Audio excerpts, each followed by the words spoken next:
I'm going to scoot back some for those two. Hello, everybody. My name is AJ, a.k.a. Scribe, here with McNick and Bambley of Wartburg College. Hello. Hello. This was very rehearsed. Yes. Now, with that being said, we are here to bring you the MVEC inaugural championship for Rocket League coming up here in just a short while. So be sure to stick around for that. If you guys want to take a second to introduce yourself, what you guys play, what your names are, anything like that before we get started, now's your time. Sure, yeah. After you, sir. Yeah. First of all, welcome to the Rocket League stage. This is so exciting to be able to host this in person. And yeah, it's going to be really, really exciting. We have two great teams here on the stage. My name, McNick, like you said. I play League of Legends, but I played a bit of Rocket League in my day as well. I'm an OG player, so I've been playing since 2012. Yeah. And my name is Amber, aka Bambley. I play not super much of these games. I play League of Legends though. I'm just super excited to be here and meet everyone. So it should be a great game today. So super excited about that. Yeah. Yeah, thank you guys so much for joining us here in casting. We have, I believe, it's BVU versus our own Simpson College here. So with that being said, we've got that match coming right up. Stay tuned, and we will be back here shortly. Yeah.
All right, everybody, we are back. We are getting ready to get started here with the match. And with that being said, getting a few things corrected on the overlay here. And while everybody gets loaded in, just one more time, I am AJ, aka Scribe. I'm Amber, aka Bambley. And I'm Nick, and welcome to the MVEC Finals for Rocket League. Yeah, it should be fun. Thank you very much, yeah.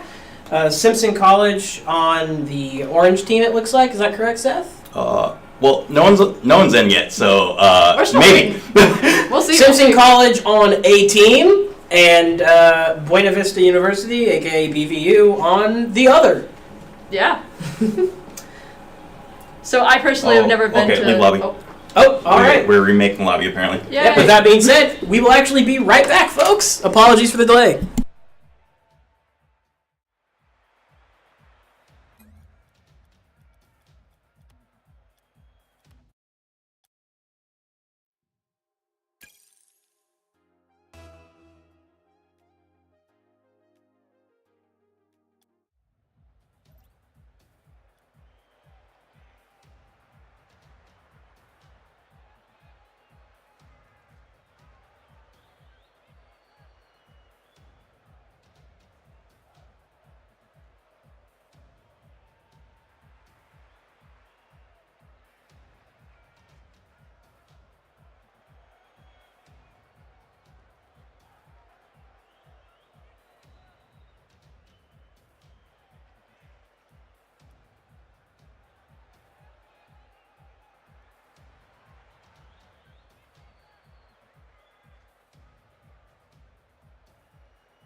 All right, we're off.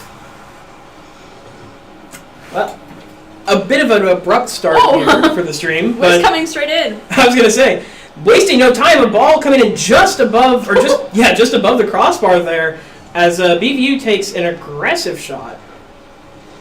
But Simpson maintaining some control here. Wiztix taking it up the side of the field. Ryan missing.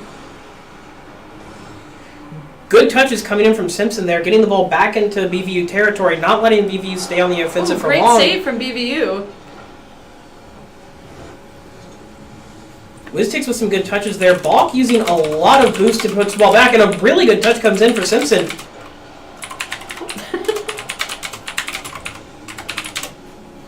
Arky coming in. All three members of BVU still back here, showing that they don't feel like they've got control of the ball just yet, and they're right. As Simpson players continue to go on the aggressive, Wiztix does come in a little bit wide there, stops the momentum from Simpson a bit. BVU now playing up. Simpson's goal open here, but a block actually comes through from one of BVU's own, denying them a very clean-cut goal there. Wiztix now touching the ball, getting it towards BVU's goal, but Balk stops it. There was a demo somewhere there, yeah. I was going to say, Balk gets demoed. Barky now coming in, getting a good touch. Wiztix trying to make something happen, but actually two cars from BVU getting in the way. Simpson, though, playing a really good defensive game here. Balk gets demoed again. Very aggressive. I was going to say. And another one! Barky demos ace. Fighting right back. I was going to say, we see a lot of demos coming through for Simpson here, and I don't think a player from Simpson has been demoed yet, but there have been, I want to say, 3 or 4 demos on the side of BVU here. The game thus far feeling a whole lot like a bunch of... Well, actually, let me not speak too soon. The ball gets played very close towards the Simpson goal. But some really good defense there from Wiztix. And correct me if I'm wrong, I believe it's Jazol, Seth? I've always pronounced it Jazzle, but Jazzle? I don't really know. Fair enough. That being said... Oh, try to sneak it right in the goal. Barky running some excellent defense there, keeping the ball out of the Simpson goal. Great defense from both teams. I was going to say, a lot of back and forth here. Ace running runs out of out of boost, and Barky, though, now takes it up the side, takes advantage of the opening. Ball comes in from the side, but gets denied, is able to stop the momentum of Simpson College there. Ryan now taking it up the side. Fun little backflip comes through. Balk plays it right to Jazzle. We're having fun here. It's a good back and forth game happening. Good touch. Is someone there for the finish for Simpson? Yes, but unfortunately not actually able to, as that does get disrupted by Ryan. Balk trying to come in. Ryan trying to contest Barky and ends up actually hitting the ball towards BVU's side of the field there, putting Simpson in a bit of a safer position. Simpson now, Barky with a really good touch, but Ace is there to block it. Otherwise, it would have been a really clean shot. It is, I believe, the second shot that Ace has blocked, the first one that would have gone into the BVU goal. Ryan now looking to take it up the side of the field, but it gets contested by Jazzle there. Wiztix taking the ball. But a really good touch comes in from Ryan now and forces Simpson on the defense. Ball just kind of dies in midfield as both teams wait for the other to make a move.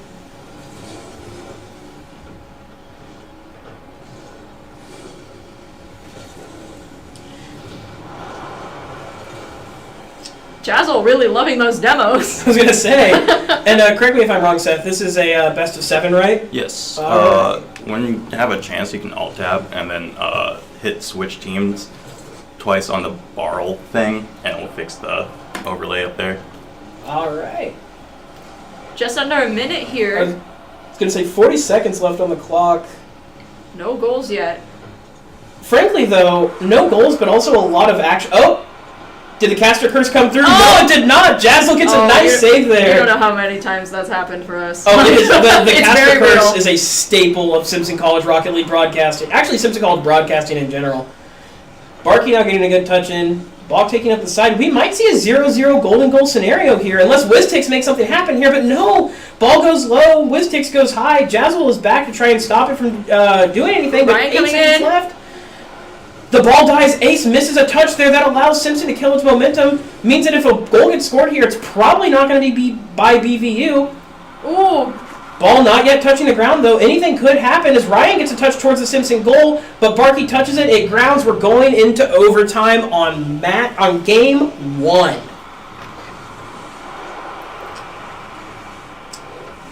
Lots of high octane, high energy. Let's get some caster weigh in here. What are the odds we go another 4 minutes without seeing the goal come through? Well, that actually happened for us on Friday, where we're playing against Washington University. We went into a 5-minute overtime on one of our games, so that's kind of brutal. Oh, well! Barkley scoring for Simpson. Barkley says we'll do it in less than 30 seconds. Excuse me, sorry. You're good. Puts game 1 to bed with a nice touch. Plays it into Bach, but then gets the follow-up touch off of Bach and allows Simpson to take the game.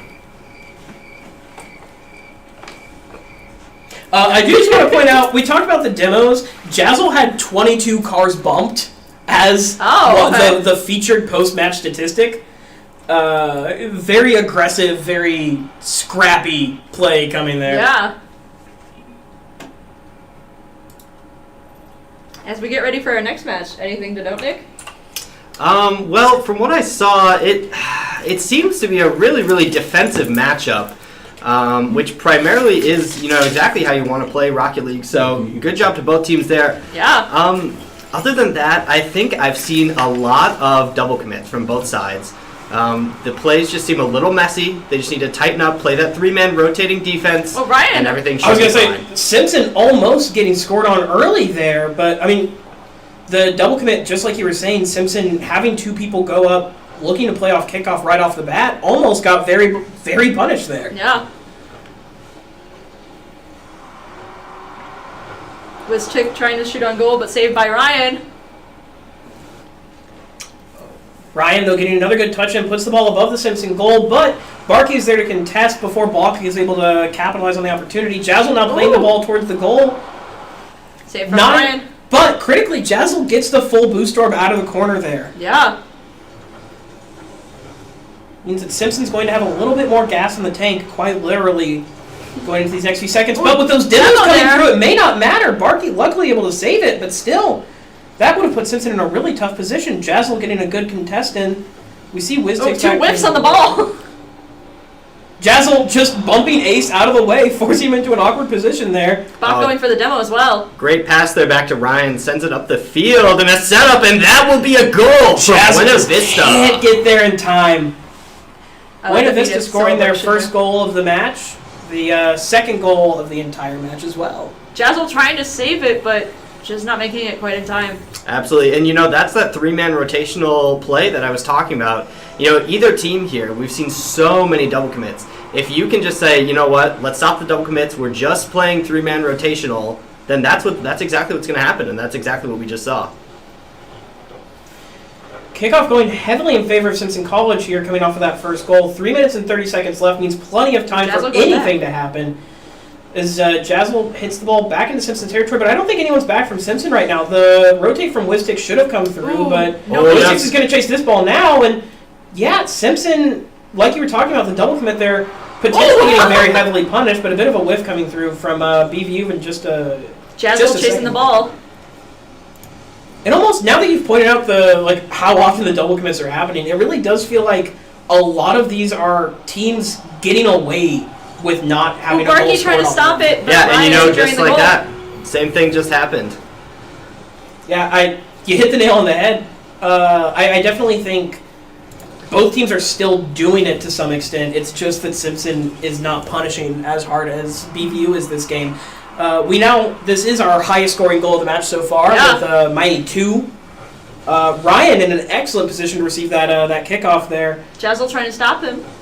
Bach with no boost, trying to center it, but Wiztix sends it back down the field. Ryan says no thank you. A lot of back and forth here. Excellent clear. Ryan going up for the double tap, centers it up. Someone's got to be there. Bach is there. Now, if you're Simpson, on one hand, the double commits get punished, right? We've seen that. On the other hand, you're down by 3 goals. Do you adapt or do you adopt a more aggressive, or at least recommit to the aggressive play style here? I think if you're Simpson right now, you have to be looking at this and going, okay, we need to mental reset. We need to realize that we don't all always need to go for the ball. We need to go back to, at the end of the day, it's Rocket League basics, as BM as it sounds. So like right here, we don't need to have two players, in the same corner. And already their situation would improve immensely. Wiztick's missing. Jazzle with the follow-up, but now Wiztix and Jazzle, like you were saying, both kind of cramped up in that corner there for a second. Good try from Barky. Now, I also think, to some extent, right, like, with this being a best of 7 as compared to a best of 5, like normal so regular season games are, I think that, like, Simpson, it almost becomes a question of mental, right? Where, like, the series absolutely. is only 1-1, and losing 3-0, if that's what happens here, doesn't feel good, right? But I think it becomes a question of, like, new game, new mental, and how much you can actually, like, live by that.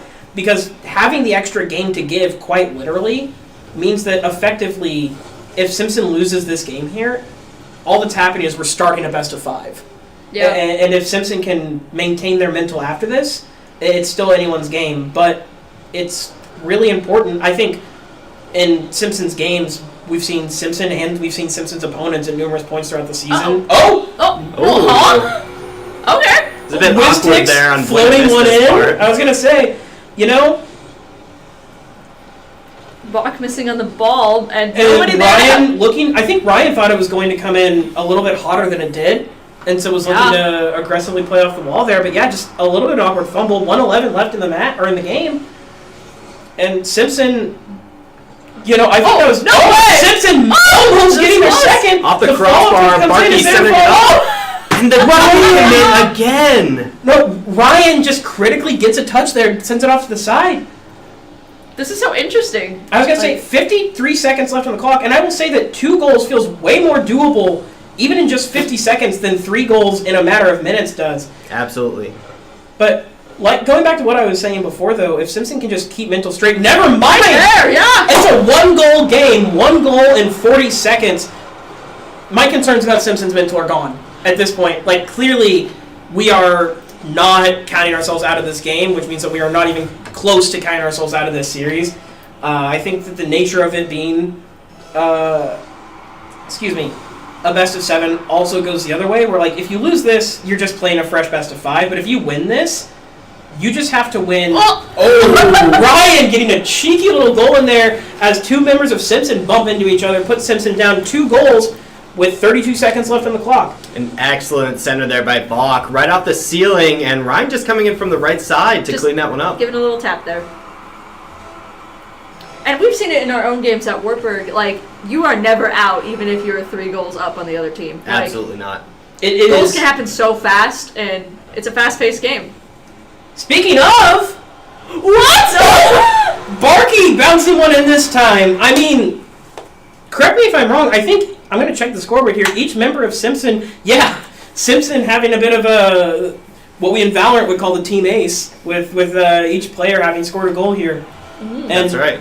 1 goal deficit, 21 seconds left on the clock. The last 3 goals have all come in less than 15 seconds. If Simpson can just put another one in and maybe secure an overtime. Yeah, and you know what? If you're BVU right now, you're looking for an insurance goal. There's only 10 seconds left on the clock. I was going to say, if you're Simpson, you need to get this ball off the ground, and you need to do it now. On 1, passing it to the midfield, space ace, putting it on target, just a little bit. Ball is off the ground. Wistix keeps it alive, but Jazzle not able to get there in time. Still, though, what was an 0-3 becomes a 4-3. Yeah. Or a 3-0 becomes a 4-3, and BVU winning by a much more narrow margin than it looked like they were going to for a while there. The mental came back, and it showed. Absolutely. That's great. Makes it exciting for us on the caster side. I do also want to point out, I don't keep track of the score totals often, but I believe it was, I want to say it was Bach there. One of the players of BVU, the scoreboard order changed, so I'm not sure, but one of BVU's players had a score total of 721 coming out of that game, which was, I want to say, double at a glance. I think it was double the next highest player in the lobby. So, really dominant performance there. WizTix getting a good touch. Simpson needing some boost. A bit of awkward fumbling as the three members of BVU all kind of collide into each other a little bit. Yeah. Good touch comes in, though. Simpson keeping the ball deep into BVU's territory as Jazzle comes up. Ooh, nice double save. kick coming through like we were talking about earlier. I think all three members from Simpson, now the rotation has come in by now, but Barkey coming up to try and kill the momentum of that ball a little bit.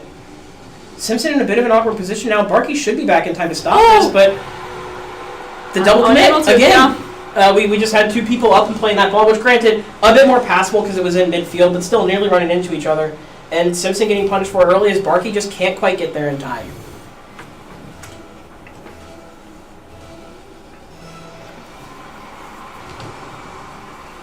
Four minutes and 22 seconds left on the clock. Very much anyone's game still, but Simpson already down one goal, as we've seen before.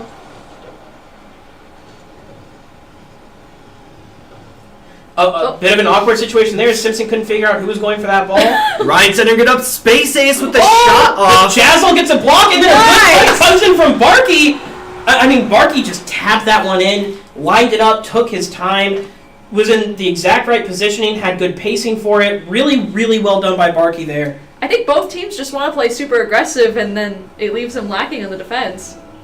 Yeah, I mean, we've seen it from both, so. 4 minutes left on the clock, and on one hand, right, it feels really bad when you get scored on because of that, but on the other hand, sitting here in the caster's booth, it makes for some dang fun Rocket League to watch, right? Like, Simpson almost getting scored on there, but Ace comes in. BVU is not done with this try just yet, but WizTix and Barkey, you see the communication comes through that time as Barkey calls WizTix off. That's right, Barkey goes for the bump, but no one from Simpson was there to follow it up. The one time Simpson doesn't have two people knocking on BVU's door. That's right. But with that being said, I'd rather have that when it's tied.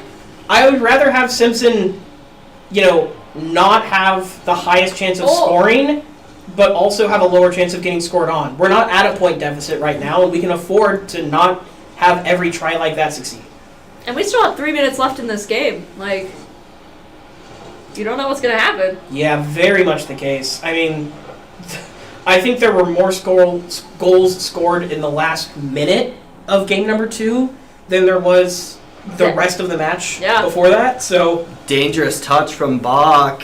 Manages to clear it up to the left side. Ryan with the center. Passes Space Ace. Not quite on target there. Barkey gets the disruption, though. Jazzle now taking it up the side. Oh, a miss comes in from Ryan and then gets bumped by Jazzle. All three members of BVU have to come back to try and stop this. I also want to shout out WizTix there, not running into Barkey on the verting course in the last minute. WizTix and Jazzle for the 50 touch. He is, but Ryan is there to block it. Barkey comes in, though, and that time Simpson getting rewarded because they have all the members come up, but they do it when the ball is dead. Dare I say, I think we're beginning to adapt. Yeah. And that's the thing about Rocket League 2, is just adapting to the other team. Like, every single team is different. That's not just a Rocket League thing. That's just an esports thing. Sports in general. Very true. The adaptation is key, and I think that's actually a pitfall that a lot of teams fall into, right, is the idea that they play their own game and they don't change it enough. But Barkey with a cheeky touch in here. Is Jazzle here to finish? No, it's WizTix. Barkey then gets a following touch to try and recenter. Is Jazzle going to come in now, get this in the air? Jazzle's there! The touch comes through! There we go. Just like that. Simpson College quickly showing that, you know what? We can do three-man rotation. I mean, truly, like you said, it is solid fundamentals that will win these matches, right? Absolutely. And I think, the kickoff doing that awkward little pinch straight off to the side here, but Bach is there. Barkey trying to save it. Goes straight to Ryan, but Ryan doesn't get the controlled follow-up touch, allows WizTix to come in and take it. Now ball is deep in Buena Vista territory. Oh, Jazzle misses, though. WizTix should be able to get back in time to stop this. Barkey's there to assist if needed. Ooh, they almost nice save. Oh, demo there from Jazzle.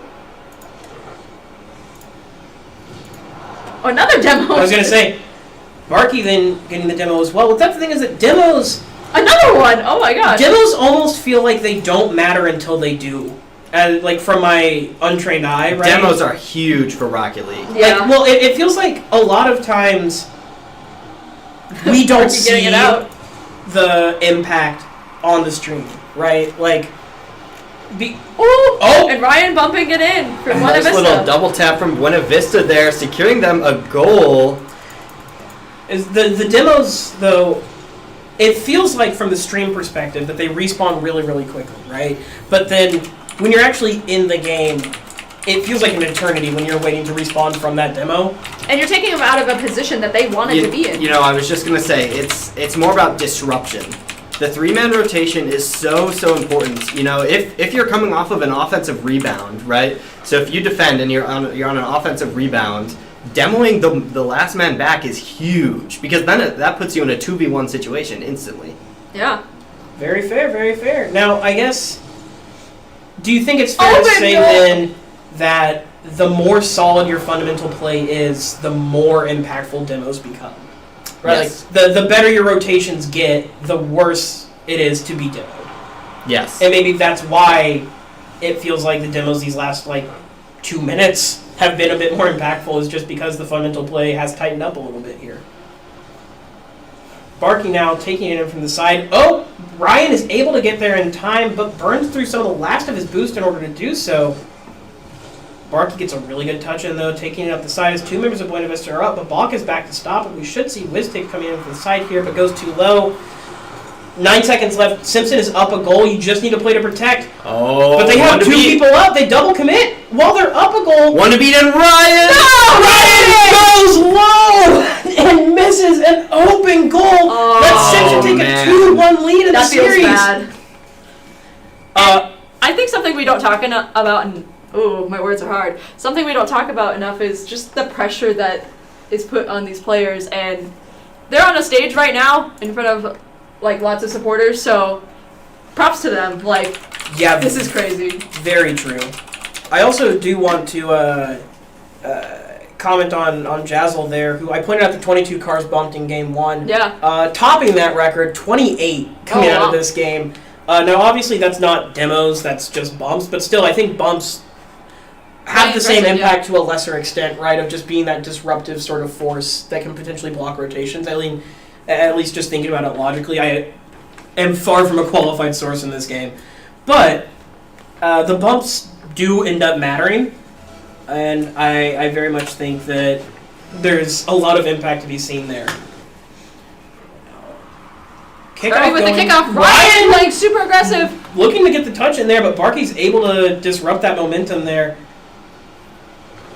Ryan coming in again, taking it towards the Simpson goal, but Wiz takes there this time to stop it. Runs pretty low on boost there, though. In the meantime, Jazzle gets demoed right in front of the Simpson goal, but Barkey is able to take the ball down to Buena Vista's side of the field, helping Simpson remain unpunished for that demo.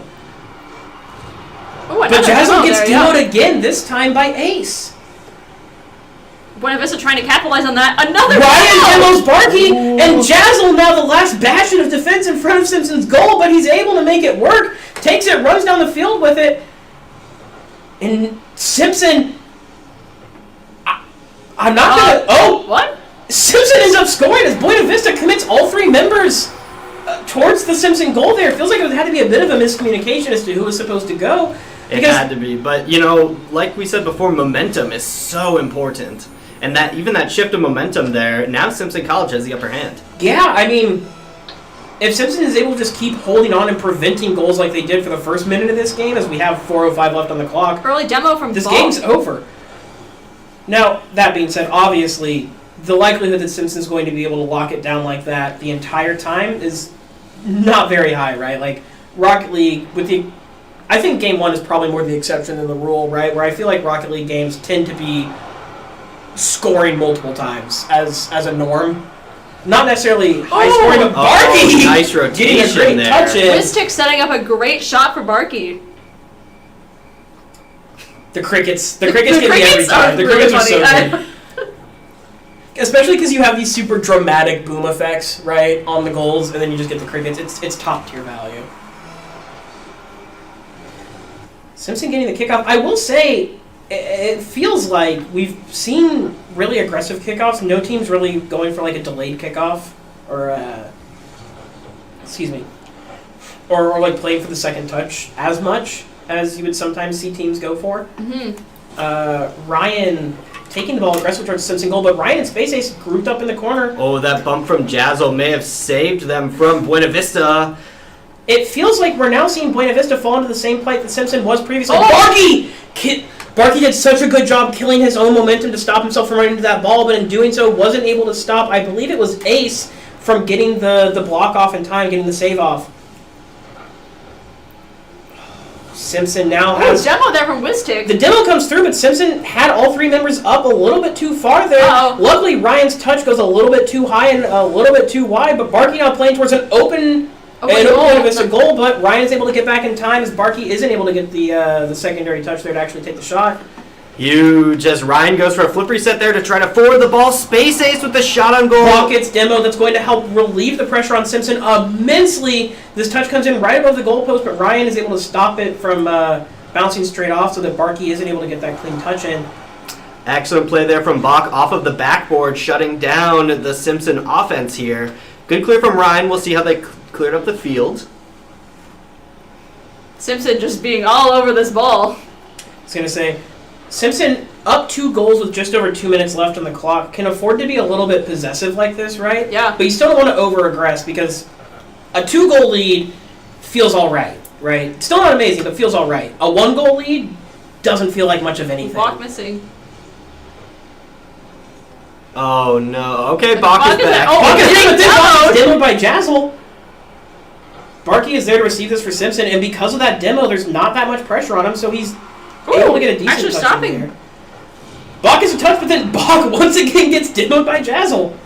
Jazzle out for blood. I was going to say, I don't know if this is Rocket League or Mad Max at this rate, but the demos are coming through and they are having impact. Oh, Bach trying to stop Jazzle. I was going to say, Bach going at it again, doesn't get demoed this time, at least thus far. Ace gets a good touch, but it's going to bounce shy of the Simpson goal. Barkey gets a nice little touch in, but Bach comes in, wants more. Wistic stops Bach's shot from going in. Jazzle now racing in front of Bach, but Ace is there to stop it. So he's fighting nice center there, straight to Barkey though. I was going to say, and we see Simpson that time actually having 2 people in Barkey and Wistic sitting back towards the goal. They're holding on to this 2-goal lead as the 1-minute mark passes. 50 seconds left now, and BVU has to make something happen here, or they're going to go down 3-1. Crossfield there from Ryan straight to Bach. Bach's going to try to center it here. Shut down by Barkey in the air.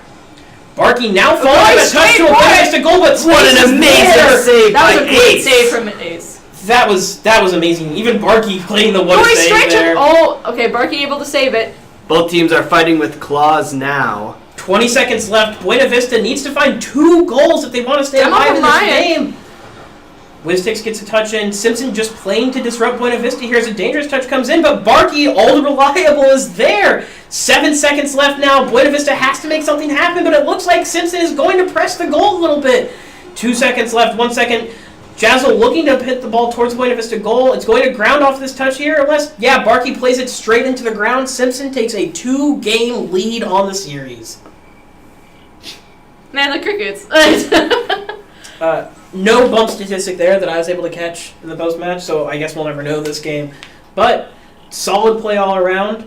And But like Barkey said, that was a great save, from Buena Vista. That was. Yeah, Ace, I believe it was, just had an amazing touch there. Yeah. That being said, I also want to point out Barkey with 5 saves, and it felt like they're near the end. And that's one thing that I've always talked about on our streams, right, is that not Buena Vista, that Rocket League chronically, the number of things that are saves that are not saves in the game are pretty high in a lot of these games. Right? That is true. Yeah. And so Barkey, a lot of those touches near the end, in the last minute of the game, where he would just be right where the ball was going to go to make sure that Buena Vista couldn't get that follow-up touch. Those were hugely impactful in keeping BVU locked out of that game. Yeah.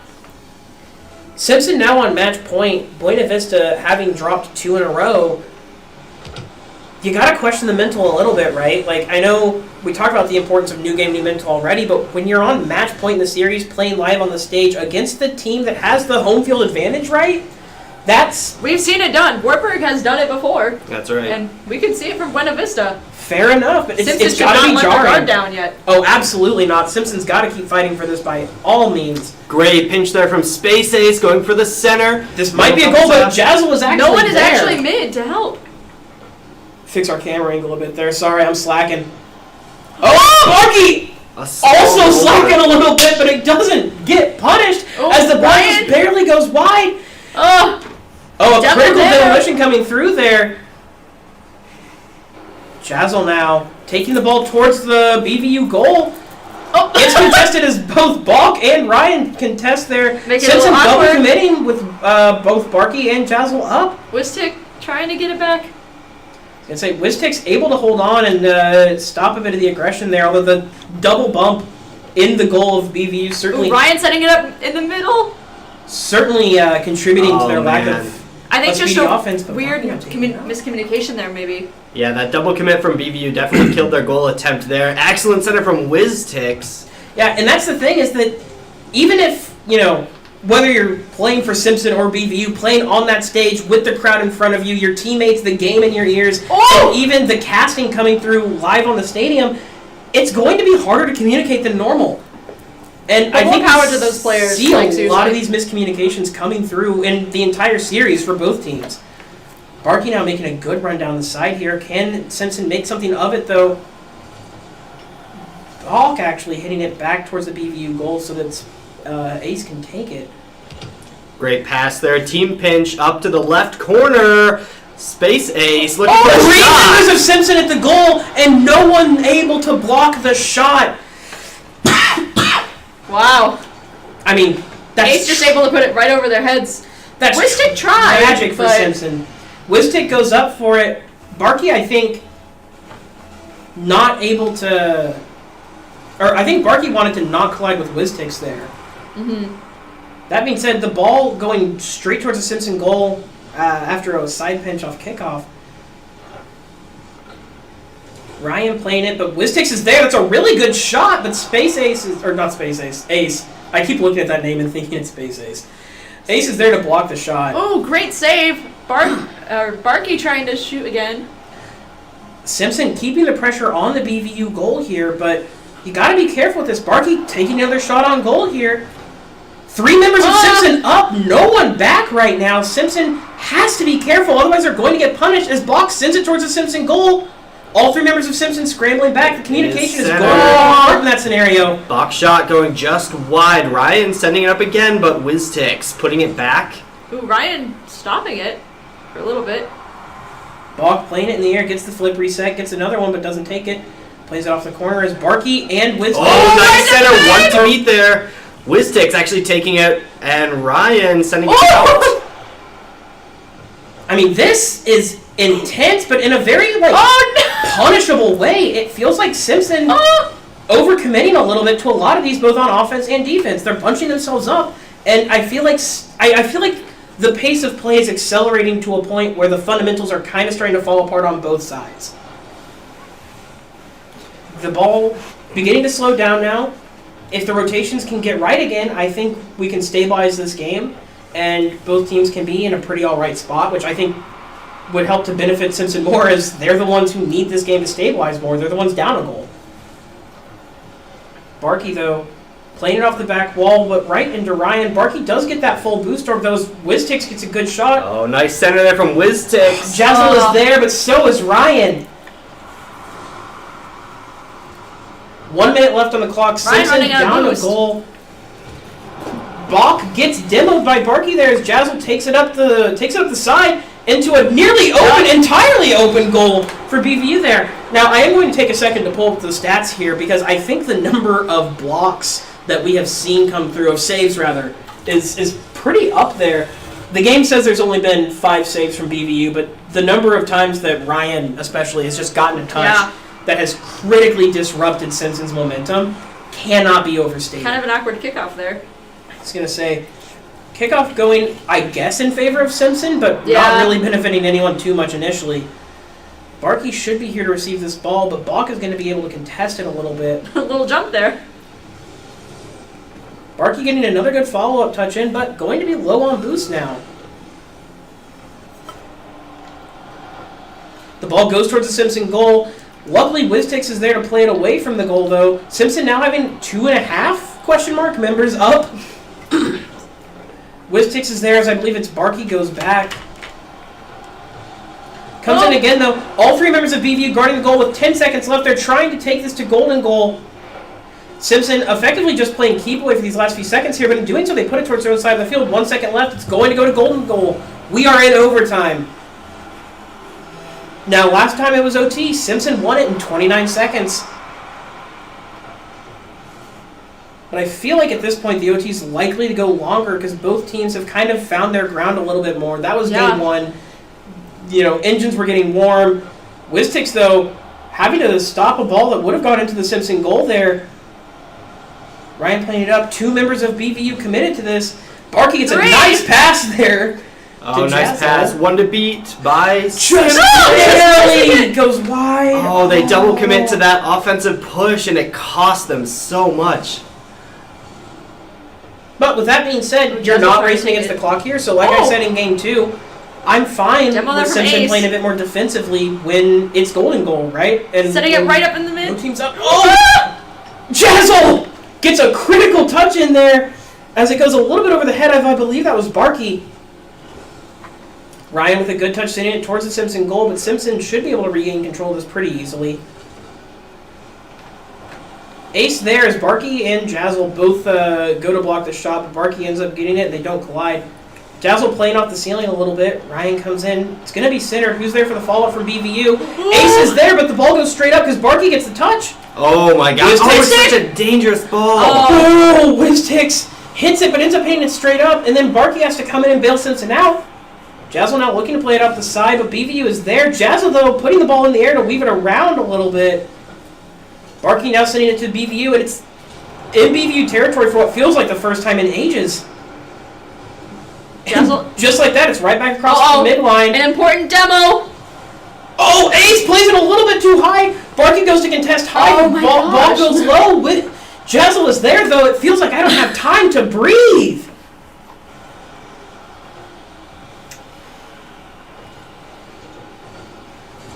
Setting up in everyone is everywhere, always. Barkey gets a good touch as Jazzle now takes it up the side. Is Simpson going to double commit to this offense? No, Bach gets there before Simpson really gets much of a chance. Ball goes in midfield now. It actually ends up bouncing across. Wiztix is there for Simpson, and a miss comes through from BVU, but Ace is there to back it up. It means that Ryan's miss goes unpunished, and now the ball is back towards the Simpson goal yet again. Bach is there, but so is Wiztix, but Space Ace getting the Ace, goal. I keep saying Space Ace. Ace comes in, gets the goal, puts BVU into the victory position for overtime, and that, means that we now have a 2-3 score on the set, and we are going to Game 6. Yeah. I think it's important for both teams here to just mental reset. It'll be good. I was going to say, and I even think to some extent, almost like a physical reset. I mean, you guys heard me running out of breath because I don't stop yapping, but like, I think for both these players, their minds have to be racing right now, and to some extent, there's going to be a bit of adrenaline going through those systems. So posture check, everyone, right now. Check your posture. All right, when's the last time any of these players drank water? When did I drink 2014. But, no, with that being said, as everyone in casting that has water reaches and grabs it real quick. I don't. I think that... just take a breath. It'll be good. I think that we might see these players, both teams, still having some of that intensity that they had at the end of last game, which could be to their detriment. We don't want to see sloppy play coming out here as we go into a new game. That being said, a fresh 5 minutes, and Barkey taking the ball towards the goal of BVU, but Ryan is back. Pace of play very much slowed compared to the end of overtime there, it feels like. I think both teams did successfully sort of reset that mental and tone down the adrenaline a little bit. Ooh, nice save from Ace. Oh, Wiztix going for the center. It was a really tight shot. Barkey there rather with a good touch, but it goes a little bit high. Ryan plays up the side. The ball gets centered by Wiztix there. Bach trying to chase it.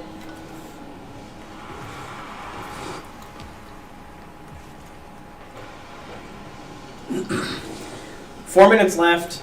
No goals yet to be scored. But a Ooh, demo Jazzle comes there. through. Wiztek's looking to punish, centers the ball. Is Jazzle there for the follow-up? Yeah, but goes wide, unfortunately. And now Going straight Space towards an sending it open towards goal. a Simpson goal, but Wiztex is able to get there in time to stop it. Ryan, though, Uh-oh. critically getting a Uh-oh. touch and the boost storm from Simpson's side.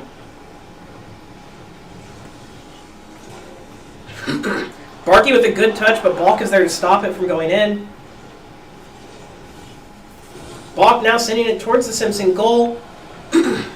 We get a touch in, but Space Ace is there for a follow-up. Oh, and Barkey- Ryan getting the score. Barkey just a little bit too low, just underneath the ball, and the goal, and the first goal of the 6th game goes to BVU.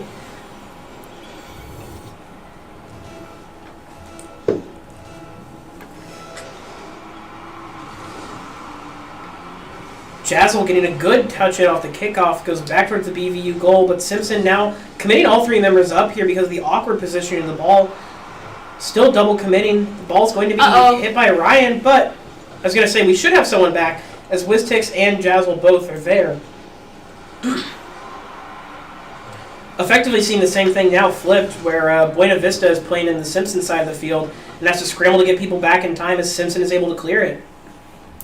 And I think we're starting to see a little bit of that lack of fundamentals. Or not lack, but rather degradation, I guess, after playing, 5 other games that have had 2 of which go to overtime.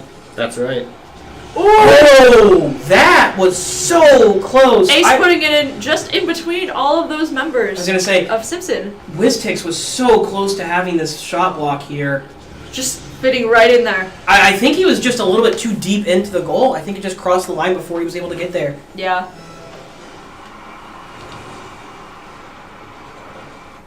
Ooh! Barkey with a good little touch in there, but gets demoed by Ryan. That kills Simpson's momentum on the spot. Jazzle comes in, though, but Simpson's not going to be able to get a really thorough follow-up touch in off that because of that demo coming through. You need to have one back towards the goal. Wiztix coming in now. Contesting the ball as Jazzle comes to back him up. Wiztix actually rotates back towards the goal.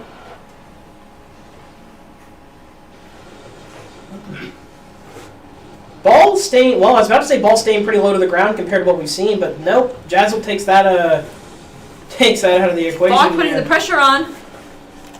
Lining it up in mid. I was going to say, no one there to follow up there from Buena Vista. Ryan now coming through from Buena Vista, though, in the corner.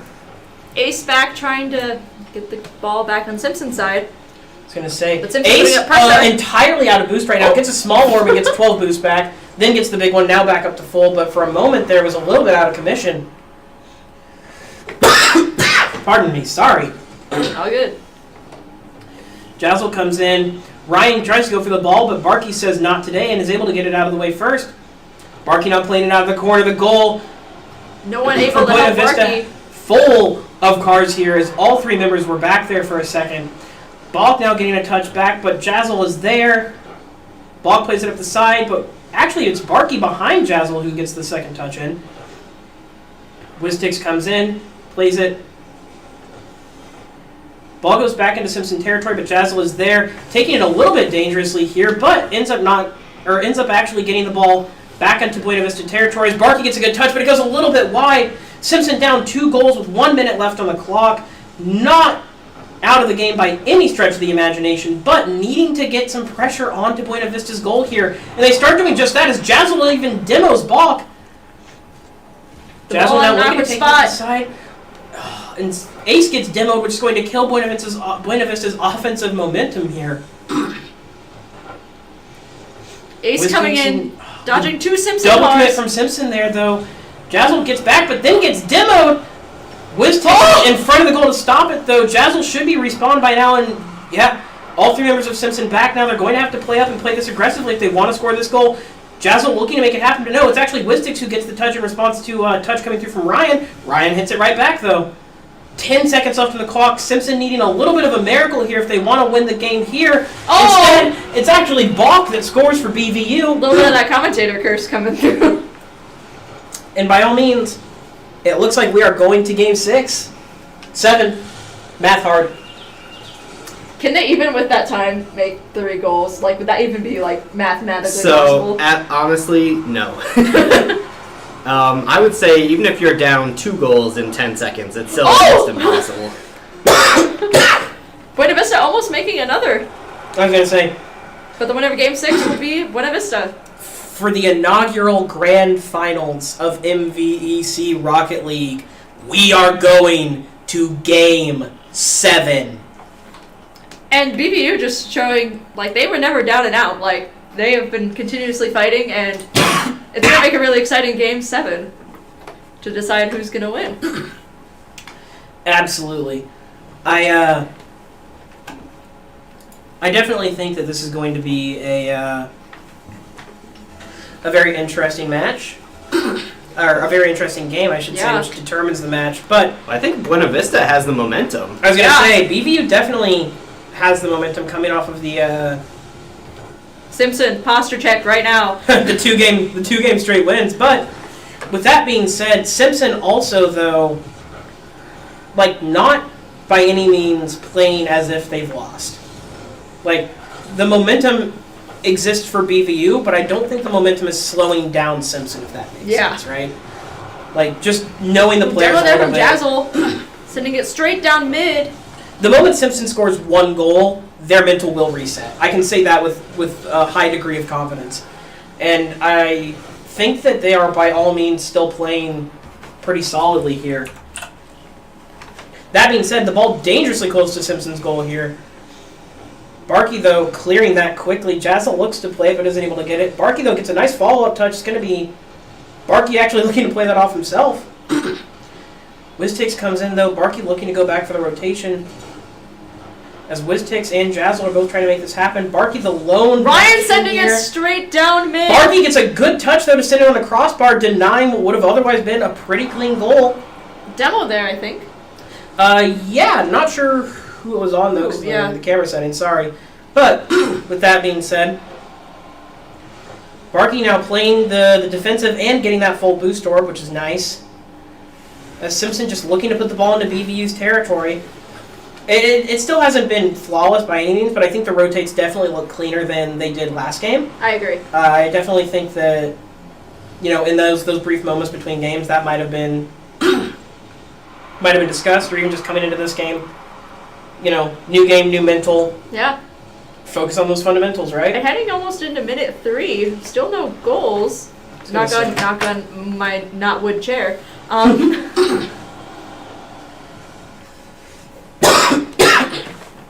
Just passing the 3-minute mark here. I no longer can tell whose car is who. I was going to say, the settings, I don't know how to actually... Oh! Might be back now? There we go. Press H. There we go. There we go. I hit the same button 6 times, and one time it did a different thing. It's okay. It's okay. With that being said, we can see who's who again. And 2 minutes and 30 seconds left on the clock. The ball getting dangerously close to Simpson's goal. Here's Ryan gets a good touch in, and Wiztix gets demoed right in front of the Simpson goal. Jazzle having to hold on here. Wiztix actually respawning just in time to get a bit of to not get a save, but to stop a goal nonetheless. Jazzle gets a good touch in, but Bach is able to get the save. Still, it's up in the air. Simpson taking advantage of this pressure on BVU's goal. Yeah. Jazzle continuing to come up, continuing to play this ball here. Unrelenting in the aggression against the Buena Vista goal here. Barkey contesting the ball, but Ryan getting a nice little roll over the top of the ball to control its momentum. Barkey comes in from the side but misses. Jazzle was there for the follow-up, though. Bach plays it. Is someone there from Simpson? Okay. Wiztix was there but wasn't able to follow, or it was Barkey rather was there but wasn't able to follow. One to beat! Oh! Wiztix gets demoed right in front of the Simpson goal, but Barkey is there to get the save! What a... See, and demos can change everything. I mean, wow. Ryan now playing it again towards the Simpson goal. They're looking to make it happen again, but Barkey able to control the ball, able to play it off the back wall here a little bit, denied Buena Vista some of this momentum. 1 minute and 12 seconds left on the clock as our game remains scoreless thus far. Nice missing what would have been pass. a deadly touch there. Barkey comes in, sends it up, but no, Ace is there to block that pass actually for Buena Vista. The ball now in Simpson's territory as we hit 52 seconds remaining in the game. Ball goes towards the Simpson goal. Ace is there for a second touch also, but it goes a little bit too high and they're not able to capitalize. Jazzle nicely weaving the ball around Balk, but Ryan is there for the follow-up touch. Oh, center from Dangerous territory for Simpson, but no! Simpson able to maintain some control here. 30 seconds left on the clock. Ryan getting the touch.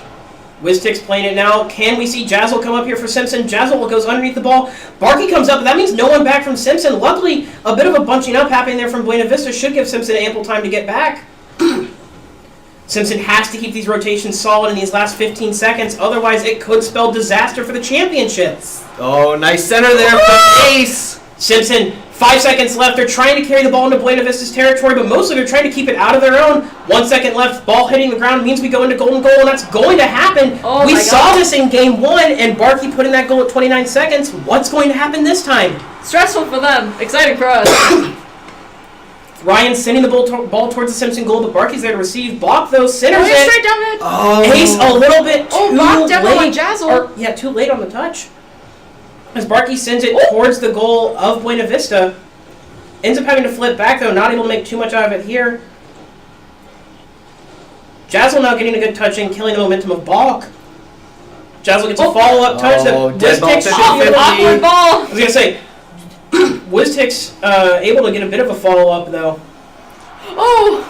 I was going to say, Nice Barkey save, getting a good Barkey. touch in, but dangerous territory. Oh! What a touch! And what a crazy ending to a full-length 7-game series. Ryan, squeak it by Wiztick. Just Wiztick's not getting their able to hair make too it late. in time. Oh. Wow. Great demonstration of just the game in general from both sides. Like, Honestly, wow. Great demonstration of fortitude by Buena Vista University. I was going to say, I mean, not quite the reverse sweep, but a really, really intense game there as Buena Vista goes down, I believe, correct me if I'm wrong, 3-1 at one point in the series?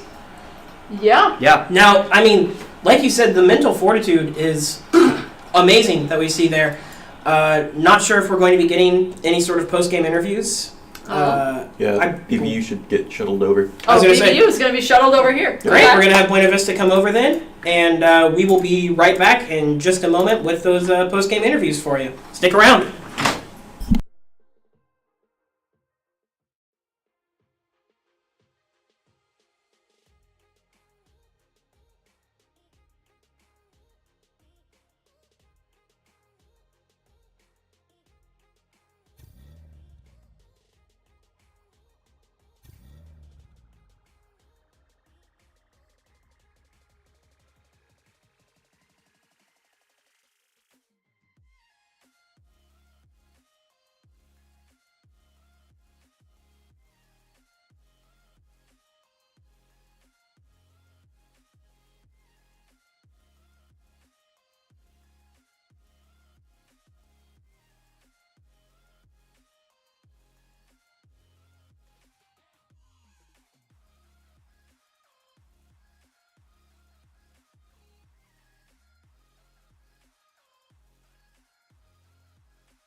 All right, everybody. Again, my name is AJ, aka Scribe, and here are your Rocket League champions for MVEC's inaugural championship weekend. We have BVU.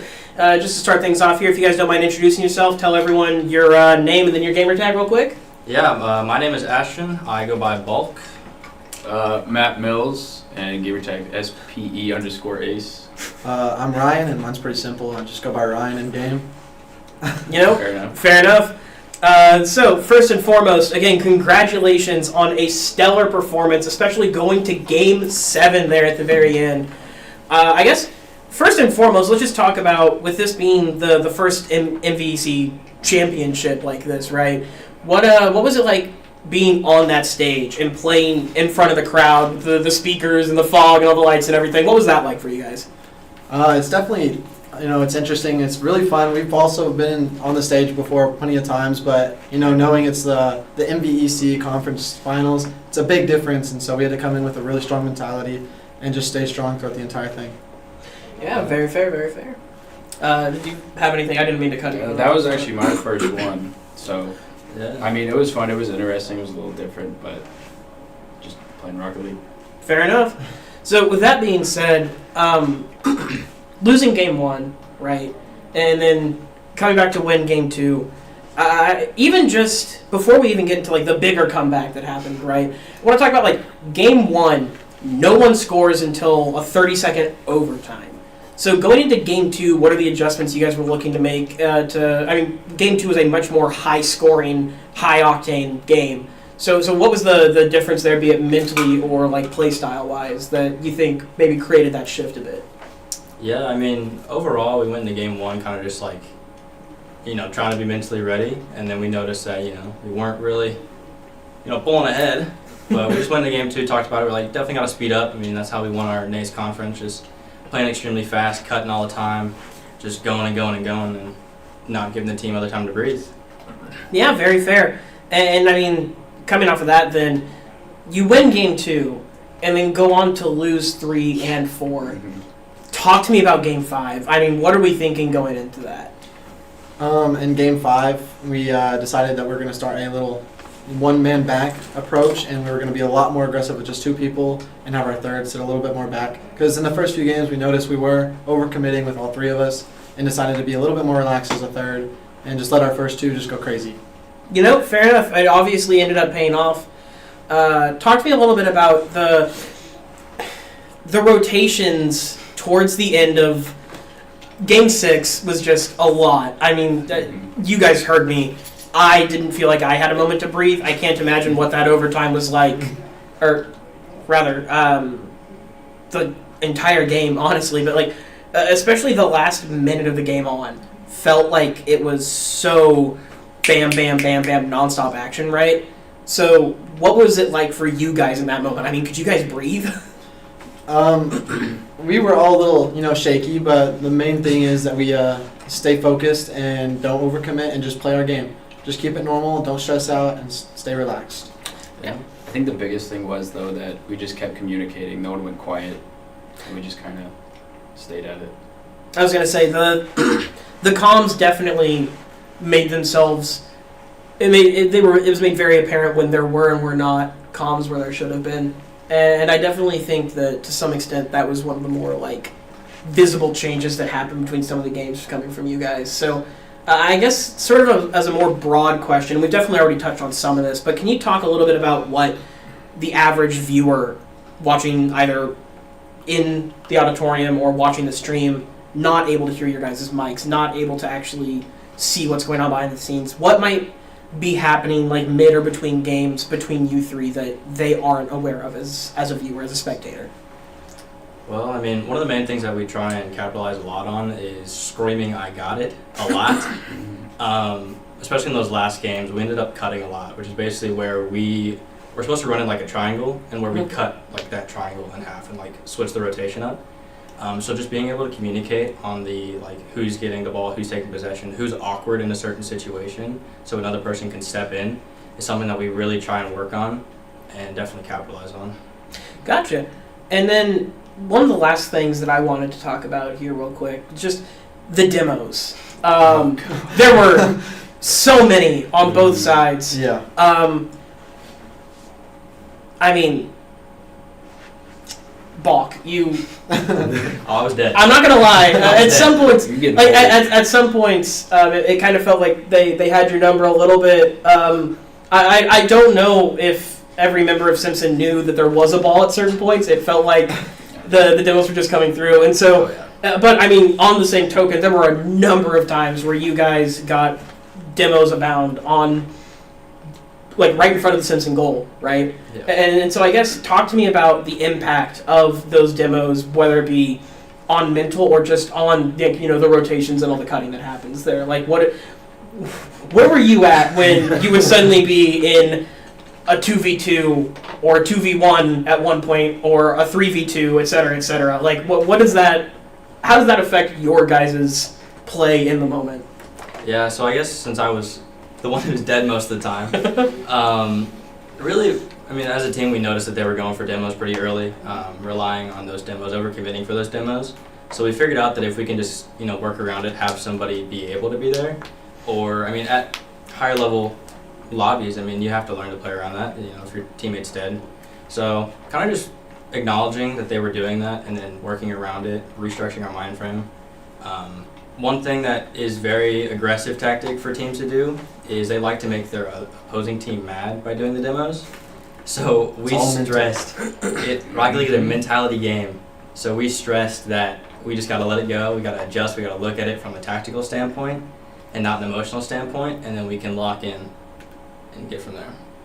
Yeah, I mean, hey, it absolutely ended up working out for you guys. And actually, this will be the last question. I know I said the last one's the last one, but with that being said, the last minute goal to clinch the entire series, all three of you, what was going through your guys' minds? I literally want to hear what each of you thought as that ball went in. Get to the ball. Just get to the ball. We just had it stuck on their side, so I'm just thinking just keep going at it. Don't let it go on our side. I guess during the game, we had lots of opportunities during that overtime to score, and just like making sure that we didn't overcommit and just relax. Yeah, it'll come, and whenever the goal will come, and if it doesn't right then, we'll just gotta relax and back up and go again. Yeah, I mean, one of the things that I really enjoy doing, especially in overtime situations, is just peppering the other team with shots, man. Just keep shooting it, keep going, keep going, keep going, because eventually it'll go in, and eventually we'll get this trophy right here. Yeah, fair enough. With that being said, unless there's anything else you guys wanted to say before we wrap up, this has been Buena Vista University's Rocket League team, the first champions of MVEC's Rocket League tournament. Congratulations again, guys, on an outstanding performance. And best of luck with all of your future seasons. Have fun celebrating this win. Thank you guys very much. Thank you. Thank you.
Watch live and local news.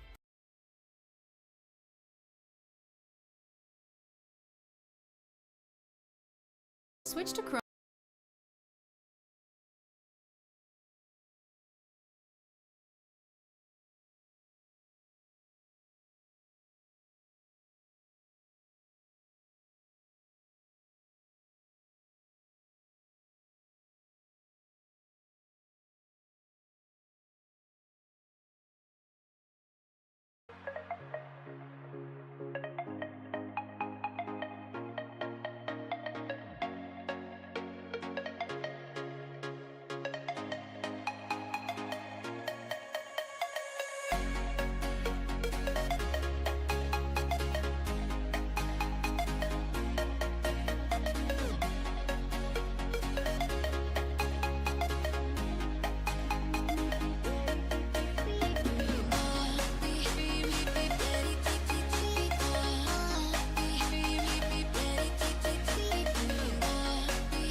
to town, from London to Taiwan. I've been all around the globe trying to protect your soul.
Time is barely on our side. I don't wanna waste what's left.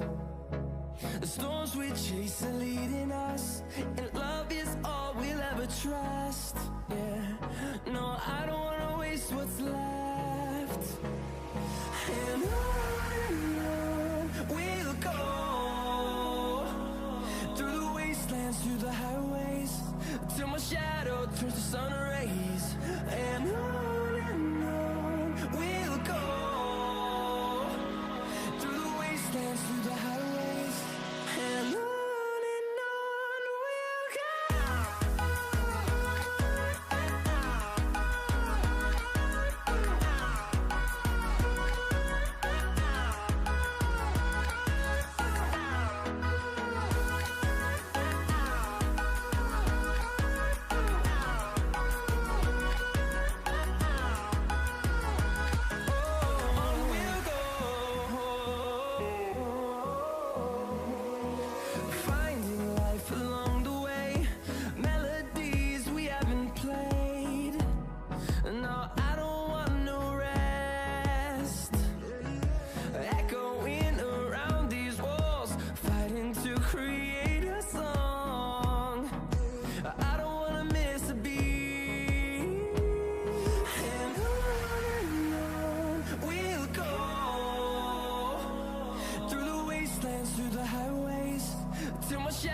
Turns to sun rays, and on we'll go,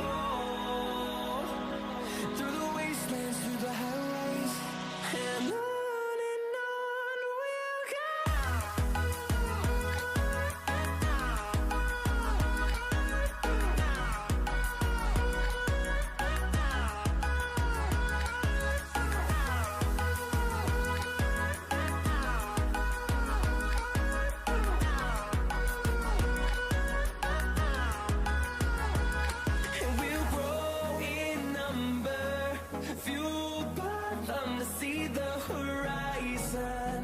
Turn us to thousands, and we'll grow in number, fueled by them to see the horizon.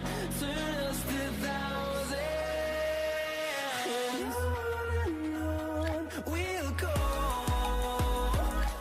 through the wastelands, through the highways, till my shadow turns to sun rays, and on we'll go, through the wastelands, through the highways, and on we'll go.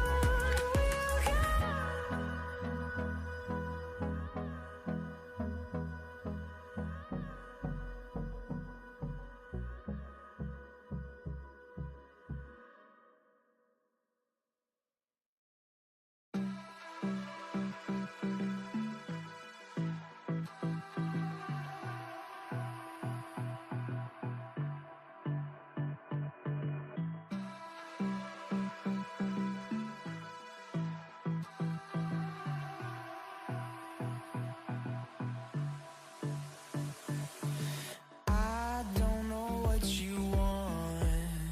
Let's have a bit of fun till I downfall.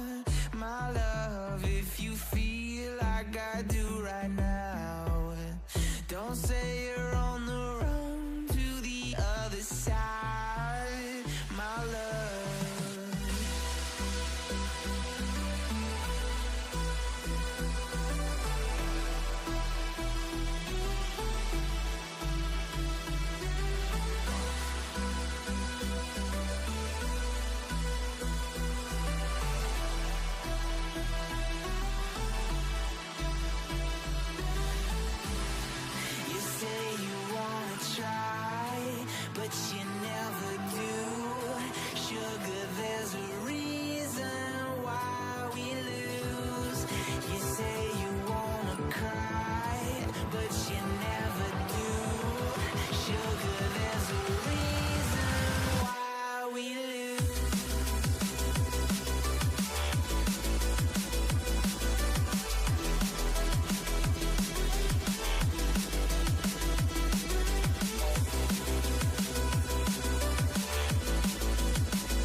Let's have a bit of fun till I downfall. My love, if you feel like I do right now, don't say you're on the run to the other side. My love, you say you wanna try, but you never do. Sugar, there's a reason why we lose.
invincible.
open eye.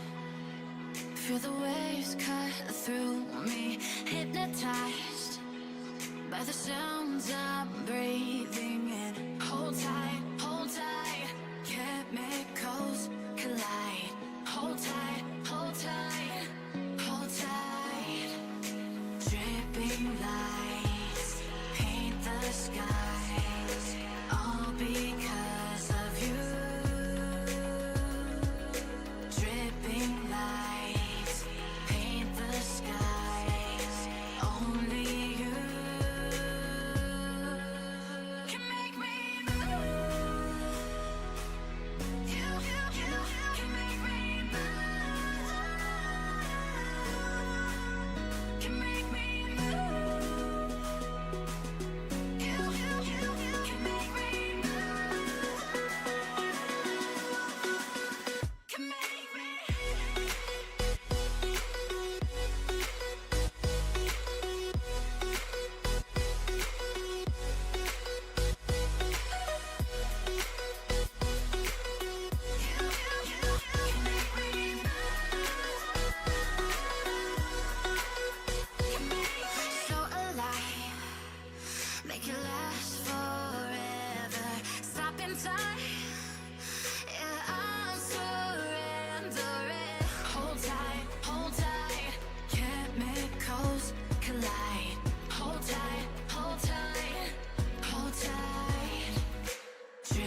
I live inside my own world of make-believe.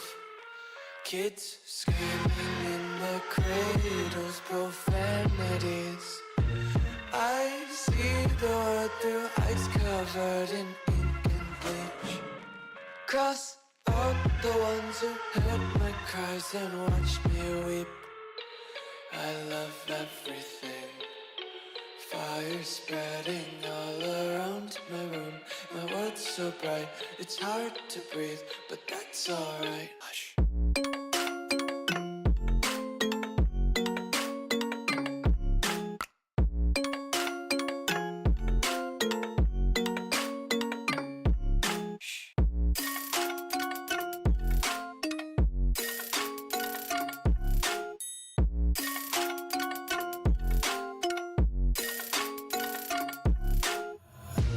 Take my eyes open to force reality.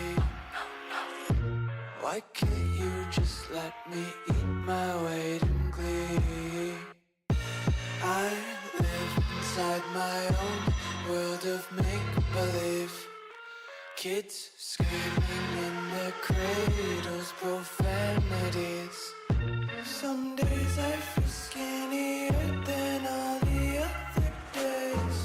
Sometimes I can't tell if my body belongs to me. I love everything. Fire spreading all around my room. My world's so bright, it's hard to breathe, but that's alright. Hush.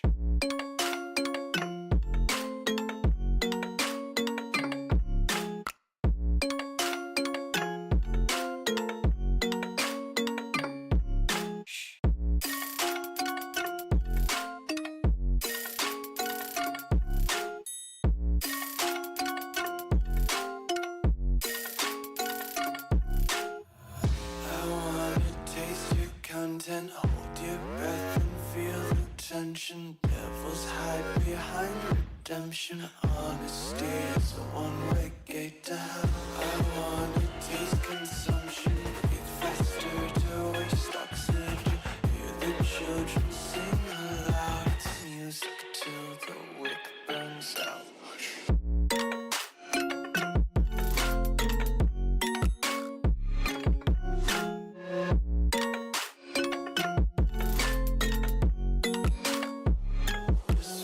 Be carefree lately, yeah. Just picking up daisies. Got one too many quarters in my pockets. Counting like the 4-leaf clovers in my locket. Untied laces, yeah. Just tripping on daydreams. Got dirty little lullabies playing on repeat. Might as well just ride around the nursery and count sheep.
What does perfect even mean? Is there even such a thing? Ooh, can we switch up all the rules and imagine a utopia? Darling, I'm just so fed up with these expectations. They keep weighing me down. My heart is begging me to get the hell out of my head. I'm gonna live inside the upside down for a minute and pretend, honey, I'm a perfect 10. Whoa, whoa, honey, I'm a perfect 10. Whoa, whoa, and if I say it enough, it gets ingrained in my head, and I start to see, honey, I'm a perfect 10. Honey, I'm a perfect 10. Whoa, honey, I'm a perfect 10. Honey, I'm a, yeah. Yeah, I've discussed it with myself, and I'm disgusted with the way we're told to have a certain face. I stood and wait because we aren't pixels on a screen. No, we're human, we breathe. Every single thing we see curated, it's overrated. These expectations, they keep weighing me down. My heart is begging me to get the hell out of my head. I'm gonna live inside the upside down for a minute and pretend, honey, I'm a perfect 10. Whoa, honey, I'm a perfect 10. Whoa, and if I say it enough, it gets ingrained in my head, and I start to think, honey, I'm a perfect 10. Honey, I'm a perfect 10. Whoa, honey, I'm a perfect 10. Honey, I'm a, yeah.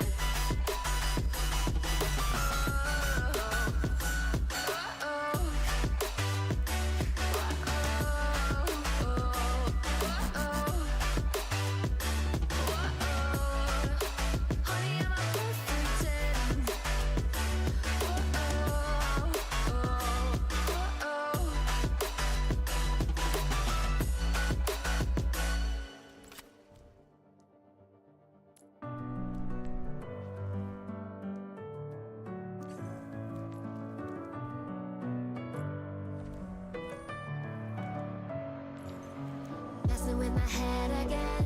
You had your heart set on me, but these feels, they come and go, and they come so easily.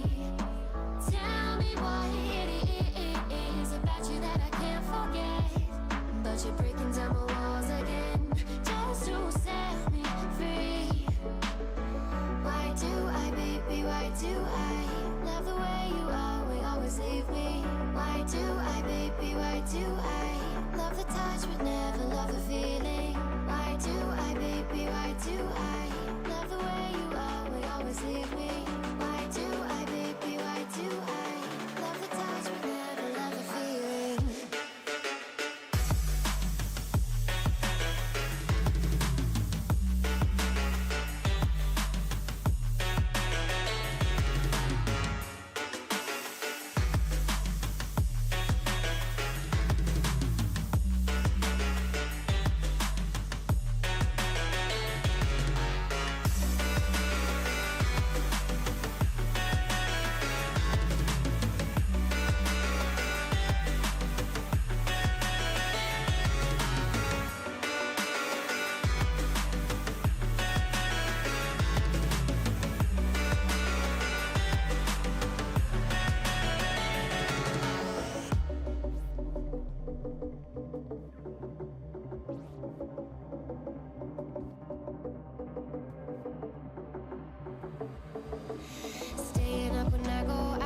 You gotta know I'm all yours.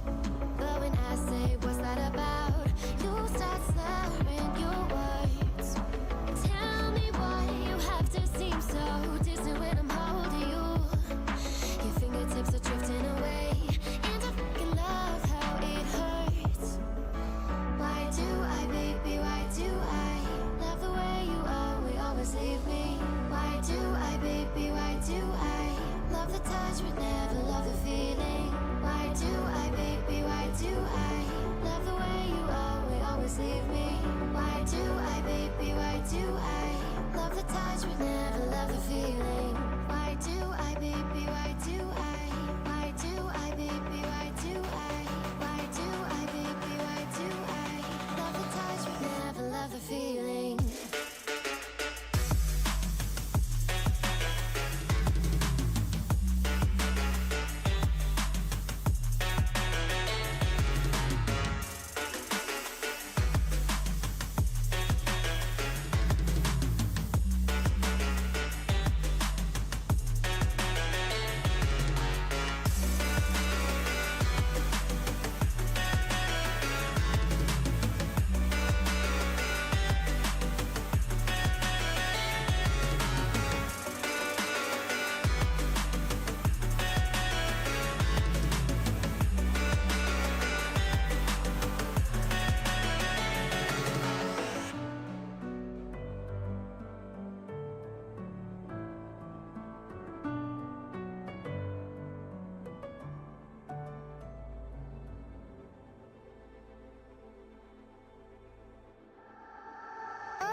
I wonder what went wrong today, eh? Why do I feel like I linger? Linger between the words to say, eh? To say the words to remember. Now we're here to take control over your body and over your soul. We're gonna take back everything and lose it all. Lose it all. Lose it all. Feel it in your arms, feel it in your legs, feel it on your fingertips and feel it in your head.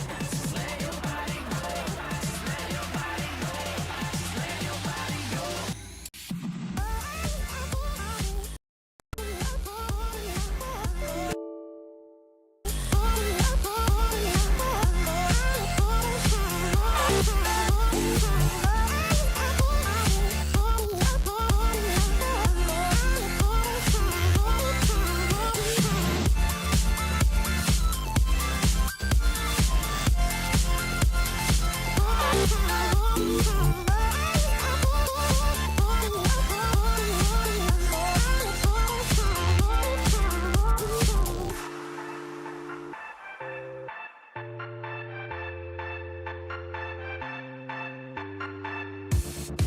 Now we won't go back home today, eh? Until the very last hour. We still got few more days to slay, eh? It's gonna get so much louder. Now we're here to take control over your body and over your soul. We're gonna take back everything and lose it all. Lose it all. Lose it all. Feel it in your arms, feel it in your legs, feel it on your fingertips and feel it in your head. Just let your body go, just let your body go, just let your body go and move to the rhythm.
like I'm floating through the air. The pain I felt is paid for, all is said and done. Oh, I am restricted, fixed upon the web. I need to kick the habit that my mind is breathing in. Break out, I've got to see. Spent all my life holding all of it closely. I played it innocent, a feel of discontent. I'm finally facing it all, fearless.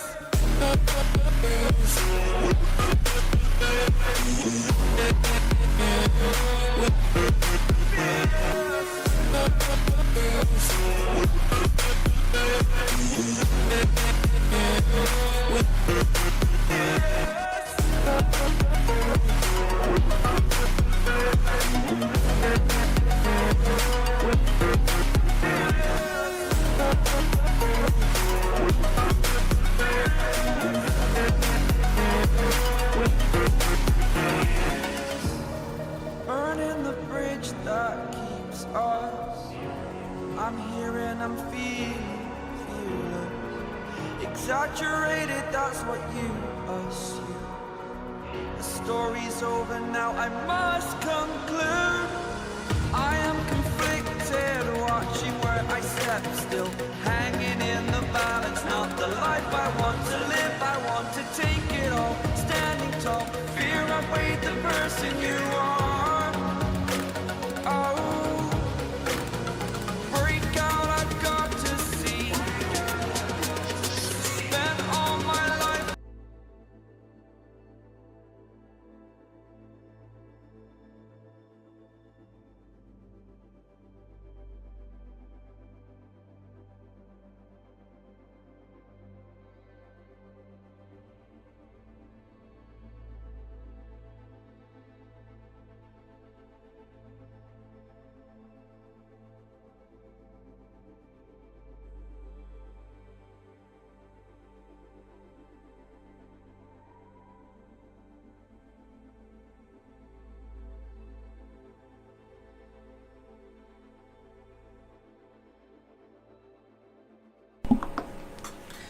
Hello, everybody, and welcome to the MVEC Overwatch Grand Finals.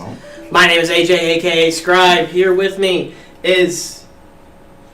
Not the Overwatch game. I was going to say, here with me is Vizic, because that's apparently how we're pronouncing that. It is. That is Vizic, aka Sid, and Amber, aka Bambly. Bambly, thank you. I just asked before stream, and I knew I was going to mess it up it's all still, good, so I was like, we're not taking the risk. You're all good. With that being said, we are theoretically here to bring you the Overwatch game, but game is a strong word for the state of our Overwatch application currently. So we are experiencing some technical difficulties on stream, and we will be back here in just a moment, hopefully with a game for y'all to watch. Hopefully.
Crazy. We're live.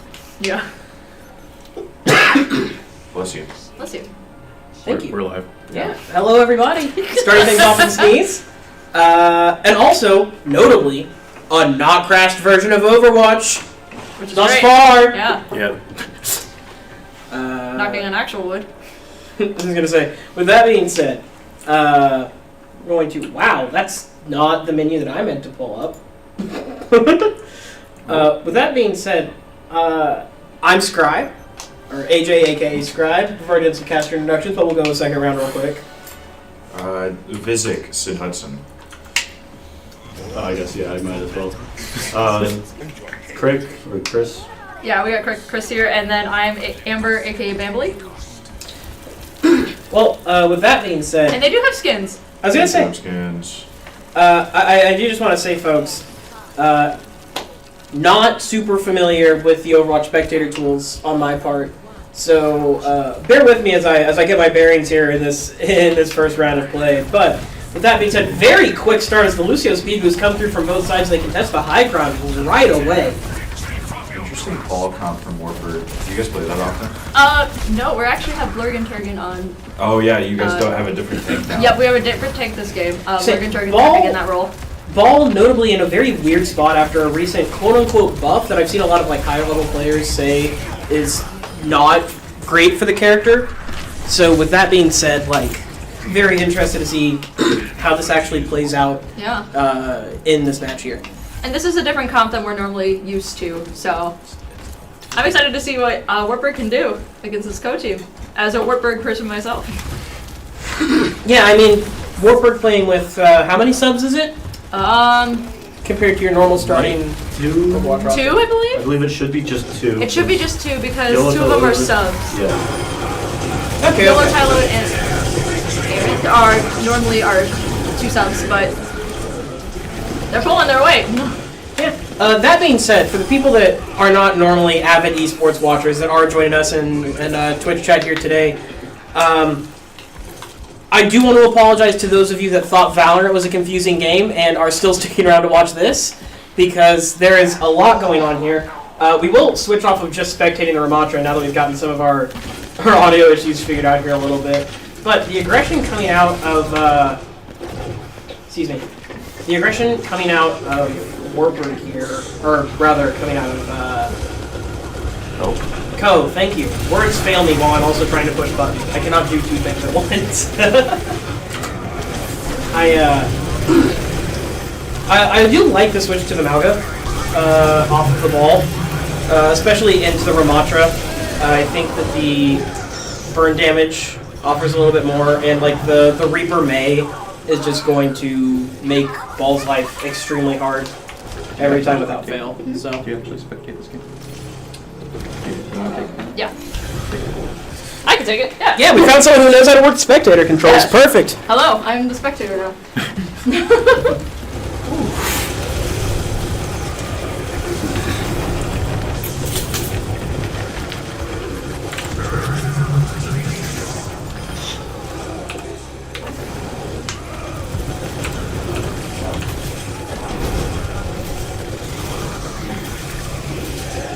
This Bolt Wartburg started team to- kind of collapsed in on.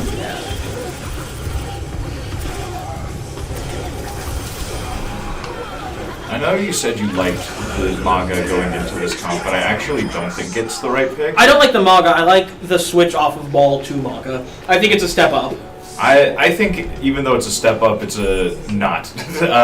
I think that the Reaper there kind of just negates the Maga entirely and kind of makes him useless.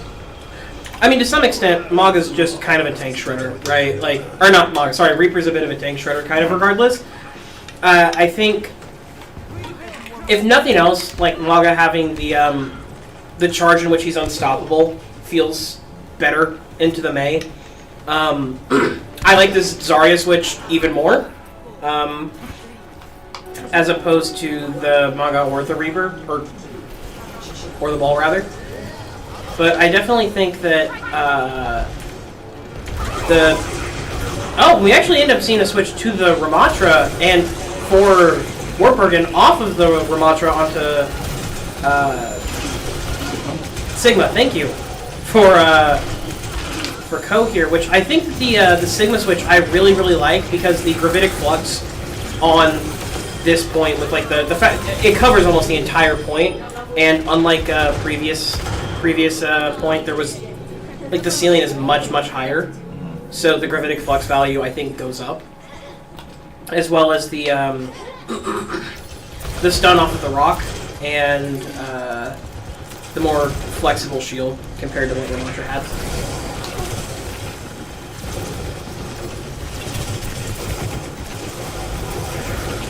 So coming at it from more of a casual perspective, what would you say in terms of when it comes to controlling point? Do you think it's a bit more easy to establish that first lead and then keep it going, or do you think it's easier to find a way to push in and capture it, or either capture it or recapture it after that first one? I think on this map in particular, holding point feels a little awkward, at least to me as like not like high level Overwatch player. Because even though it's like a slight little staircase, right, like the point itself is on low ground relative to the nearby area. And so with the point being on low ground like that, you basically have to do what we see here, which is Ko having to push up and contest this space to avoid, like, and fight for these choke points to avoid being on like a weird low ground disadvantage in like the wings here on the side. And so I think now that Warburg has been able to push Ko past, like they have to use the signal, they have to force out some ability, or they have to use some abilities here to try and hold on to the point. Even then, Ko has been largely pushed off of this point. We could definitely see, I mean, the Bob coming through means that this fight could still very much go either way, but we could definitely see Warburg establish control of the point right here. And there we see this, the capture finally starting to come through here. But a lot of valuable ults. You get the gravitic flux, you get the bomb out of the way, and I think that Warburg played that really well, taking control of that space and illustrating exactly the point that we were kind of making.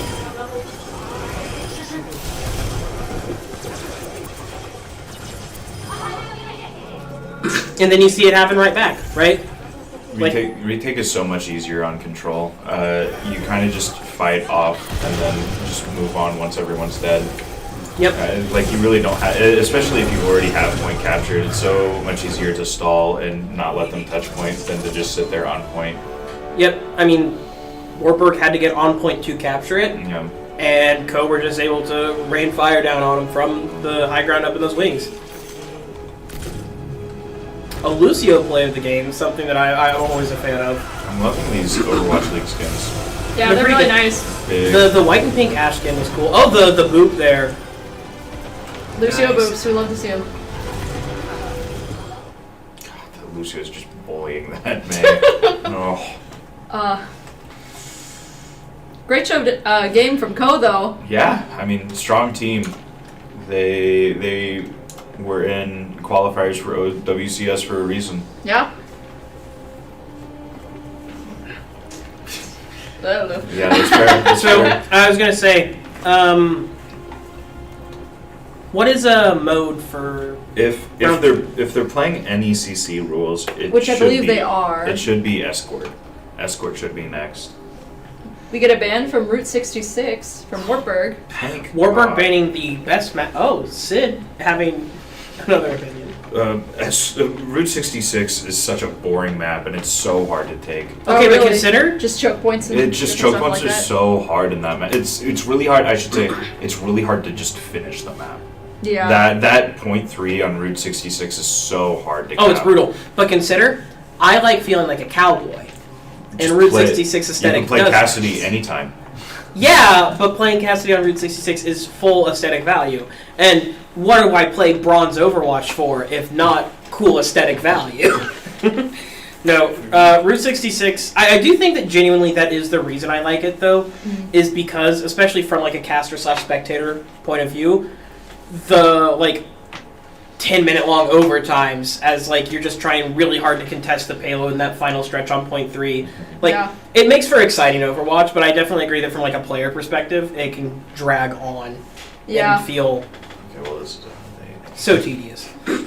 That's the big thing when it comes to esports in general is And in sports in general, if you really think about it, it's the value of how do we make the game better? How do we make the players feel more validated and feel better about how they're performing? Or do you want it just to be a spectacle? Yeah. And that's really the question that a lot of things have a problem with when it comes to establishing rule sets, establishing how the games feel and flow.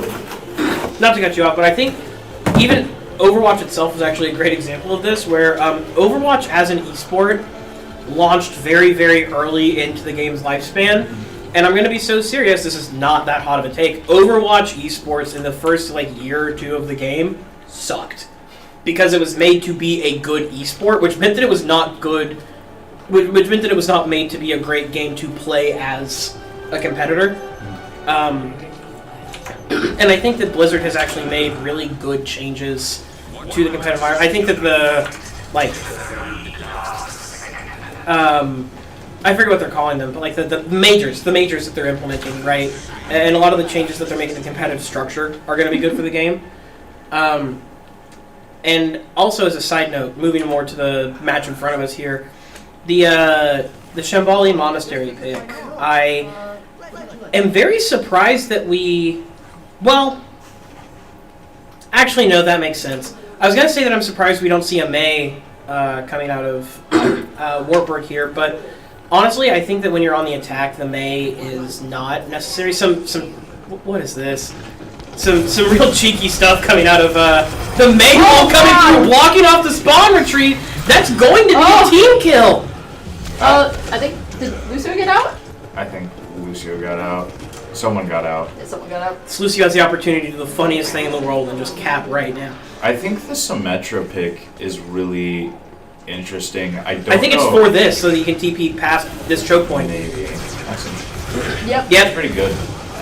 Because the main wall, the bigger thing is that you'll see teams contest this point right here. This is the one map. The tank getting cut off. Blurgan without his supports. Oh, he's alive. Oh, he is alive. They found him. This is the one map that I understand a little bit about how it gets played at a high level, because I watched one pro match the main wall is yesterday. coming in.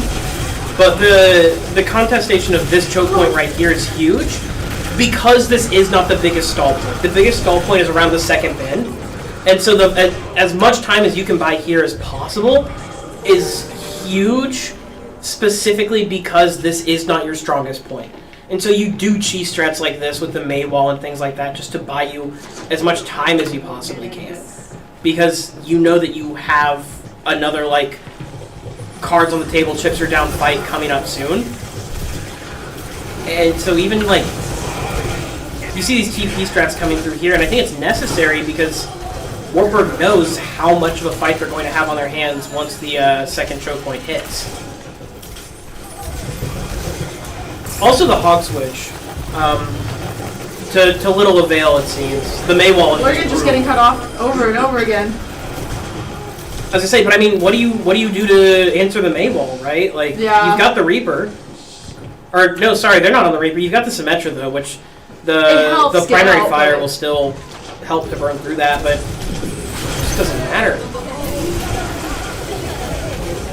I was gonna say, the barrier's good here, but the Ramatra is probably going to put this to bed pretty quickly, if it comes out in this fight even. Beat Drop coming out instead, actually, which probably give them the survivability they need to turn this fight around. The TP coming across is a little bit of a cheeky last-ditch effort, but they end up actually not really taking it, which I like for the bait and switch. Also, a side note, objectively best Moira skin. Oh, there's Kitsune Rush. From Wartburg. The high noon coming through, the Ramatra there with the block, and he's just letting the Cassidy drain now.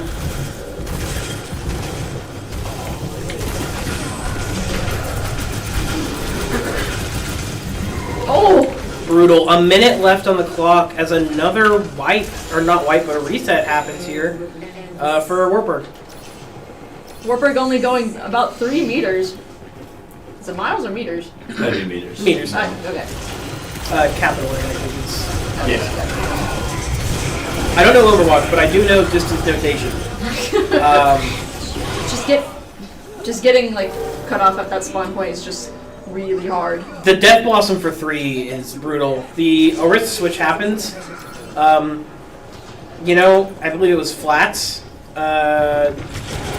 once said, and I quote, "The horse just doesn't die." The Orisa switch potentially going to give some space creation capabilities to Warburg here. Yeah. The Motor Roll comes through to mow down this Orisa, but you're comfortable committing that with 15 seconds left in the clock, right? Like, they do get space, though. Warburg is touching the payload, and that's not something we've seen much of yet. And they're moving. That Orisa's getting close to ult. They're doing work. They have to stay on the payload, though. The Orisa about to go down, but the Kitsune Rush comes through. Huge heal impact here. Also, the increased cooldown is so massive for the sake of the, I don't remember the ability, but the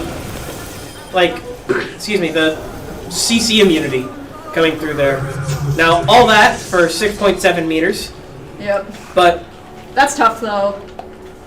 I was going to say, that being said, though, taking the more, optimistic angle of this, right? What that shows to me is that, because, correct me if I'm wrong, this is basically the first time that this roster of Overwatch players for Warburg has played together in a match, right? Like an official match? Yep. Yeah, Discord is normally our Valorant player. Like you said, the Valorant captain. Have a few subs on the team. When it comes to the reason most of our team isn't here, a lot of them are in the bands at Warburg, and so they are all on tours as this week is our tour week, and they are currently out touring, and that's why we don't have the full roster that we normally would have during an NECC season or during the regular season for the MVEC. Fair enough. So, I think with that sort of improvised roster that Warburg is playing with, improvised maybe not the best term, but the words are escaping me. But just a different team in general. Yeah. I think I meant to say impromptu, not improvised. Probably. But no, I think what we're seeing though, the Orisa switch there, and the Symmetra teleport plays and things like that, we see an increased level of coordination that this is a team that is starting to learn how to play together a bit, right? And there is another map after this. There's 2 more maps after this minimum. Yeah. So I definitely think that we are far from seeing the most that this team can do. We are actually seeing them improve consistently as the matches go on, right?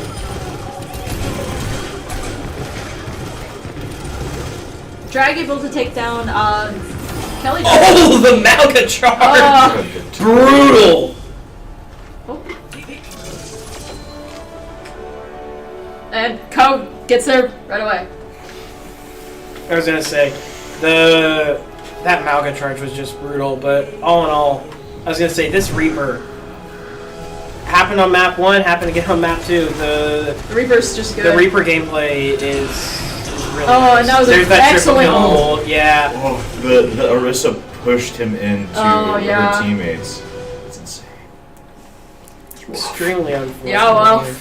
So, hey, at least Warburg has higher honor than Coders. I was gonna say, I did notice that 3 members of Co are honor level 2. Ooh, and Warburg is deciding on New Junk City.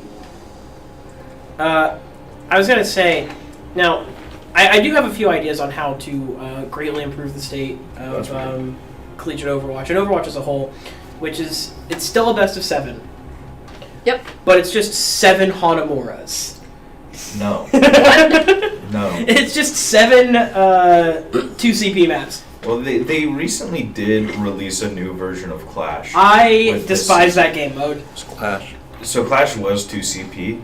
Okay. And now that doesn't exist anymore. But they just released a beta version of their new game mode called Clash again. It's 5CP. Okay. You start at 0.3. It's 5CP like Team Fortress 2. Oh. Yeah, you start at 0.3, and then if red team captures it, they move to 0.2 is the new point. If blue team captures it, they move to 0.4. Yeah. And it's either once 0.1 or 0.5 gets captured by the team who is going that direction on points, the match ends. That's interesting.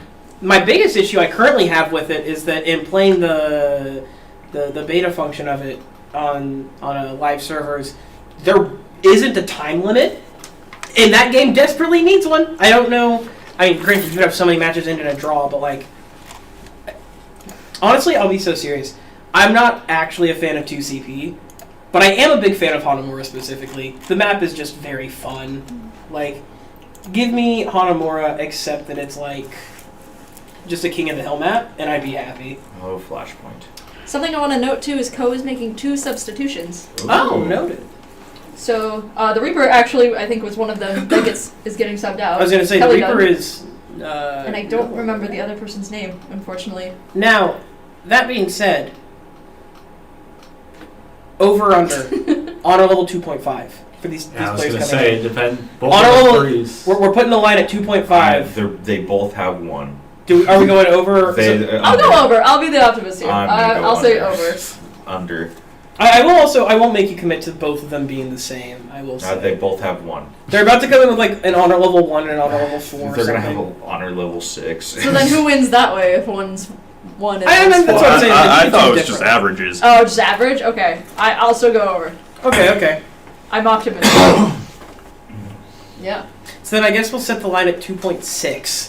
2.6? Well, because Okay. it has to be, because you could come out to a 2.5. It's 2 people with like a total of 5. I see. Yeah. 2.6. I don't think you can do that. You probably can't have an can honor level somehow. 4 or a 5.2. Oh, that's fair. I guess that's true, yeah. You know what though? I maybe we see that here. We'll just see like 2 people that have honor level 2.6 specifically, just to spite us. Yeah. Or like honor level 2.5 and honor level 2.7. Yeah. Sid over here is very honorable. Yeah, I was gonna say Yeah, that's what that's 4, yeah. That's what I said. He's an upstanding citizen. It's very easy to not flame people when you play video games. Once you played League of Legends. Well, just in general, League players are toxic. So like, Oh, yeah. when you move to Overwatch, not that bad, honestly. Yeah, no. I Once still you have honor level 5 every season in League. That's crazy. How Yeah. Yeah. you are Yeah. you are a toxic It's, person. it's because just because something gets said doesn't mean something gets typed. That's And true. unlike Yeah, Valorant, but it doesn't have Seth to- types a lot. I don't type that much. Not as much as you were. You used to though. You used to type a lot. If someone needs to hear it, I'm gonna tell them. I know you are. If We someone appreciate needs- the honesty. Like, They should have an honor level and then an honesty level. My favorite. I'd be like honesty level 8. 8 out of what, though? 10? 10? I don't know. 8 out of 5. Yeah, 5's the 8 max out of still. 5. 5's still the max. My favorite Simpson College esports moment, not any one title, just esports in general. Probably my favorite moment overall is Seth during an official League of, I think it was CLOL match, playing Hecarim and getting chased down mid lane by a Fiora. Oh, no, who this keeps was a spamming solo queue Q. game. No, this was one of our matches. No. Because I was there and I didn't care to watch your solo queue games. I'm pretty sure this was a solo queue game. It was the game where they had Fiora top, Lee Sin jungle, Yumi support, and I remember because it was the same game as the "This doesn't happen in Masters Elo" Oh. comment was made. This doesn't happen in Master. Oh my god, that's such a funny game. But no, Seth is playing Hecarim and gets ran down by a Fiora and screams, "How did she catch me? I'm literally a horse." Oh yeah, I'm like NE and Ghost, and she just like catches me. And she spams Q. There's no shot. She also had Ghost, to be fair, but she just spams Q and is like, We have our first substitute in KC at 3 honor. 3 honor. Oh. Okay. They're just both gonna have 3. They actually waited for Ooh, and then all line. oh, Eric the Red at 1. So That's 4. That's So all I level guess 2 that on was under. average. That's an average. The under's the other Alright. ones. They actually very specifically waited I'm to just saying. hear our over under come in before they decided who they were subbing. your prize is a crisp high 5. Yeah. Okay. Crisp was it? It's alright. Strong word for that. It's alright. Guys, I'm trying my best. It's an alright. No, you did fine. It was Sid's fault. Yeah. No, I don't think so. Sorry, Vahizik's fault. Vizik, Yeah, so- not Vahizik. So Vizik. what's the story behind They're that? asking already. What's the story behind that? So I got my name back when I used to play competitive COD. Okay. And we all made Smurfs, and this was like back in middle school. So we were like, "All right, what's cool like esports names? They're short." You smurfed in middle school? Yeah. Okay. You didn't? See, when Sid says it's easy to not type mean things in video games, there's probably like 6 Xbox Live chat bans that led to him being. I've never been chat banned on Xbox. Nice. We were like, all right, they're 5 letters. 5-letter names are the coolest esports names. So we all typed in random letters and got our gamer tags, and I've just been using it ever since. Fair enough. I mean, that is also a correct statement. But 5 letters is the best for a tag. It's very easy printable. Yeah. It'll show up on most name things, and if not, Look at him! Look at him! done. Look at him! We're done. We're done. Now, I don't know if this will ever get known by anyone outside of the esports room specifically. For at Warburg, Warburg. yeah. But the Overwatch team is a bit of a tradition prior to matches. I don't know if they're doing it now. We can't hear them. We can't hear them. But essentially, prior to any match, for I want to say about 30 seconds at least, they will all stand up and start to scream like monkeys. For Winton. For Winton. Winton. That's crazy. I'm so glad I'm not in that arena right now. I'm very curious to see if they are doing it actively in a LAN game. I think it'd be really interesting. I hope they are. I really hope. I hope they are too. Winton. All the random parents who showed up and they're just watching these college students scream. Wait, this is a cult. We're already trying to. Now, with that being said, Look at chasing. we're getting found. Or not Sombra, sorry. Oh, Blurgan not having any support. Those skins actually look similar now that I'm thinking about it. I run the Demon Hunter Sombra skin, and it looks a lot like that Moira skin just at a glance. But with that being said, while we were talking,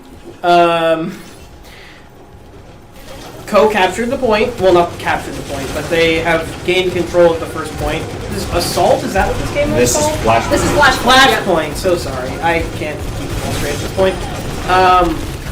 Ooh, actually taking down the Co tank and the Lucio. Yeah, there Wow. goes Lucio. Discord. They put the Valorant player on Soldier 76, and now things are happening. Yeah. Like, Blurgan needing to be careful. That's what you have to do whenever it's a transition from one game into another. You just have to pick a character, especially when it's a last second substitution. You have to pick a character that at least is similar. Oh, to what Lucio you're also the beat being drop off the is stage. huge there. I feel like Sojourn would also be a really good Ooh. pick. So yes and no. I understand that it's projectile technically, but I think that the rate of fire probably offsets it a little bit for them. Well, honestly, I think the bigger thing is just that the right click is like a harder to land. Oh, he's Jazzy. That's that's an S tier Lucio skin. I won't say it's the best, but it's definitely like top tier. Ooh, just trying to get in their face. Lots of ultimates coming through here.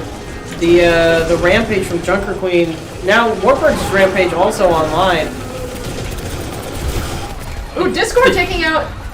Oh, you need to be careful. I was gonna say, Discord taking out the Moira, but Railgun getting back on Discord. Now, no supports though for Warburg at least, for Co at least for a second here. Junker Queen fight, Junker Queen fight. Junker Queen fight. The girls are fighting! The Tracer. I was gonna say, Warburg's Junker Queen coming out on top in that particular engagement. I was gonna say, Tracer gameplay coming out strong here. The Pulse Bomb potentially going to be huge here. If they can find the supports. Now, notably, while all that skirmishing was happening, first Flashpoint did go to Co. Yep. And Warburg is going to take priority on this next point.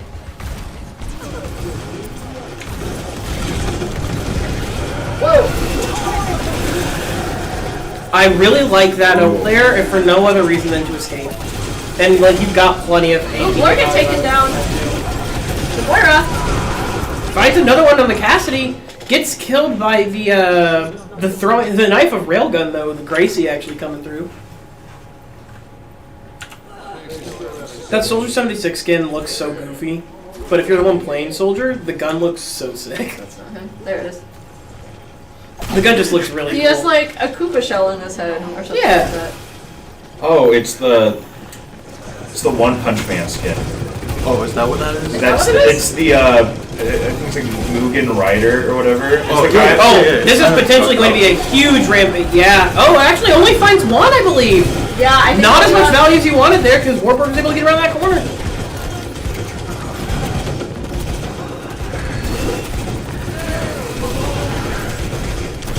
The Coalesce is coming through to keep Warburg's Junkrat up. Or Junker Queen. Ooh, Blurgan Turgan falling down. Morgan Turgan. I don't know, that's what I think. No, it's just really fun to say. The Lucio! trying to The escape. Lucio! Second point goes to Ko. Not enough Zenyatta play.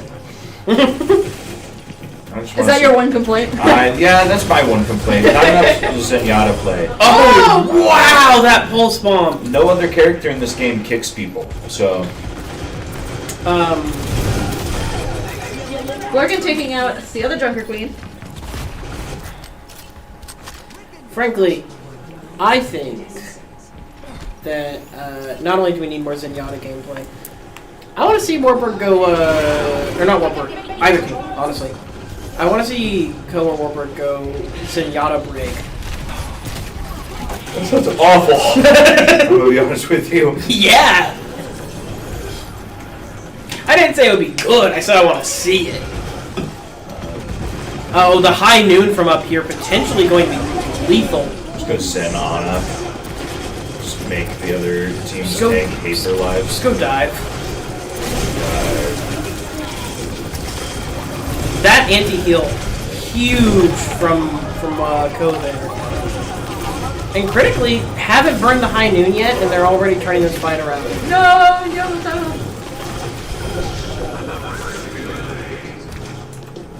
I feel like you can definitely tell that this is not Warburg's main roster here. Not exactly doing bad, however, the program as a whole has won multiple NECC championships, and this is definitely not the level they are able to play at normally. I think I heard you guys talking before that you, like, normally you usually take Ko pretty close, right? Yeah. Yeah. It also could be land jitters, you know. I don't know how many lands you guys go to, but It's not very often. yeah. Not many. But we do have a public arena that people can come in and actually watch our players pretty consistently. But Lands can be pretty jarring, you know, where it's like, oh no, Just the I'm not nerves. in my normal setup. This is weird. Discord making an escape. I hit him for 120. He's one tap, he's one tap. Almost all of Ko having their ultimates. There comes the beat drop. Ko using that beat real early here. Maybe just to secure the point. Looks like they Oh, probably it is are going to be contested. successful, but it is contested here. Of course, I don't by know the what- Lucio. But Gilatower gets taken out.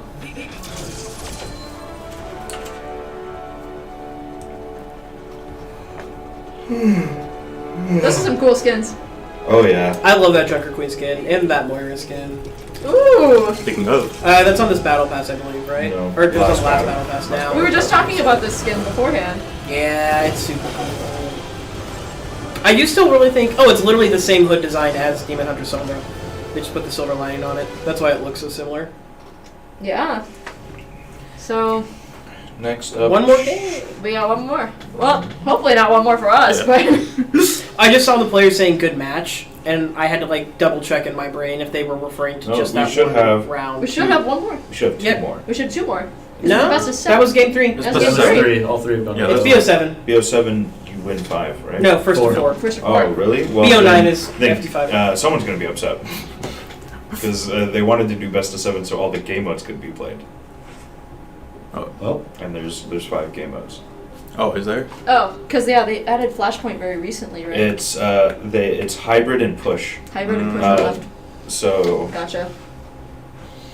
Yeah, We'll see what happens. For Warburg to pull this out, they're going to have to pull the reverse 4-0. So, we kind of saw that earlier with Rocket League, actually. With Buena Vista versus Simpson. Don't remind me.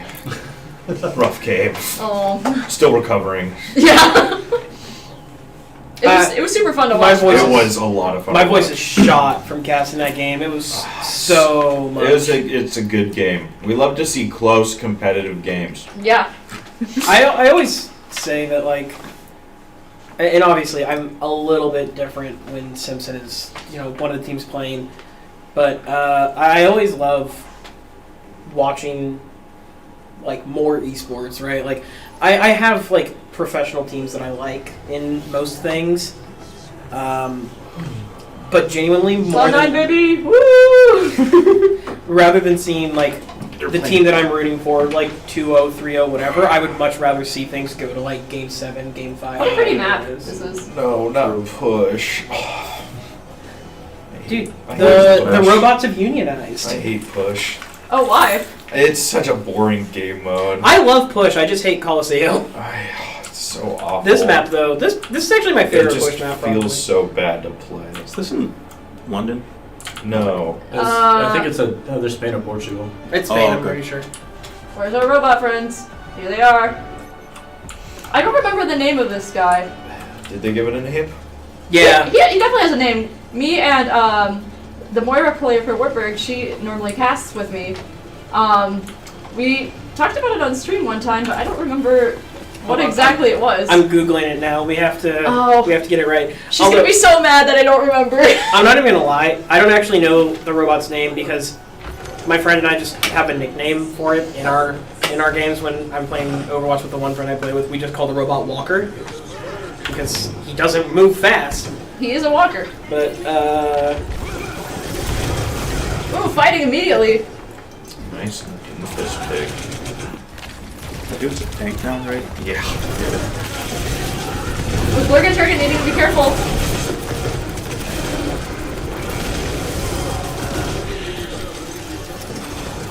Warburg with an early kill. Oh, Blurgan.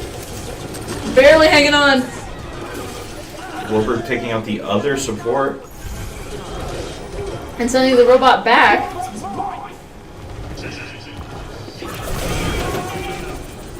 Ooh, I like that Echo skin.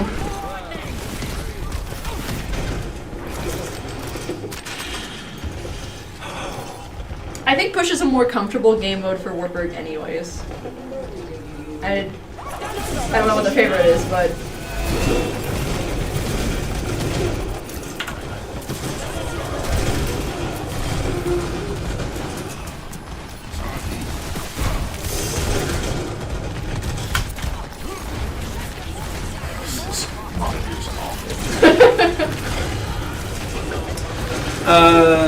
So supposedly, according to the geniuses of Reddit, which means take this with a grain of salt, it could be entirely wrong. In the game's files, the robot's name is, or at least on release of Push, was Ronaldo. Ronaldo? I don't feel like that. No one actually calls him that, though, is what the Reddit thread also follows us up with. Warburg with a nice lead here. Yeah. Capturing first. Taking out the tank. So I was gonna say, they have the forward spawn, too, which is big. Before again, needing to be careful. Just Discord hanging out. See, I am now reminded why I hate Push so much, and it's because it's such a long game mode. Yeah, looking at the timer I up was there, like, oh my God. gosh. We're gonna be here for a moment.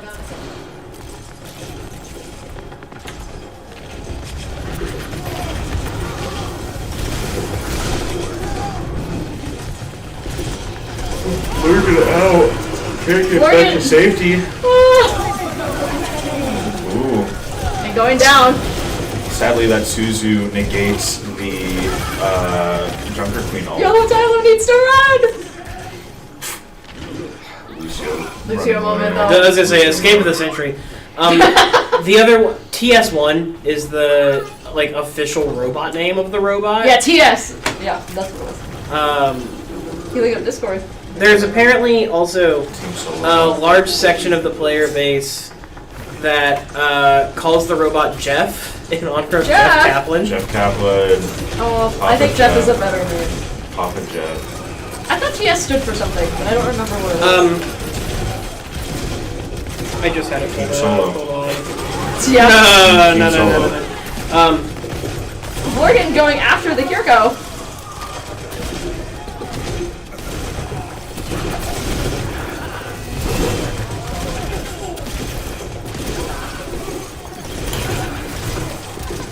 No, I wish it was 10 weeks, or not 10 weeks, 2 weeks past the release of Season 10. So that Venture could be... Yeah, so we can see some Venture play.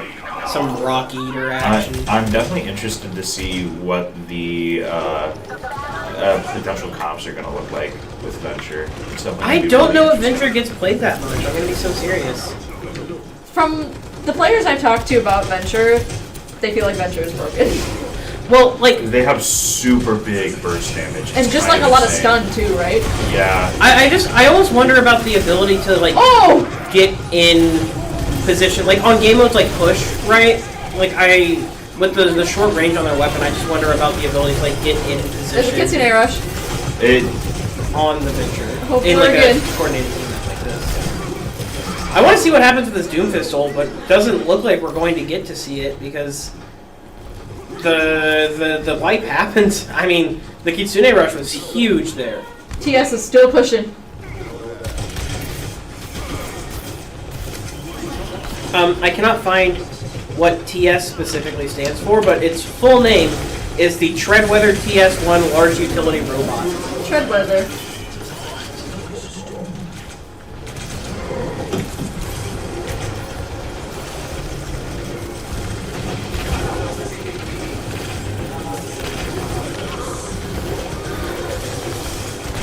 Oh, brutal! Just getting picked off in that corner. It's really hard. It's rough. Once you get kind of snowballing on push, it's really hard to stop a team.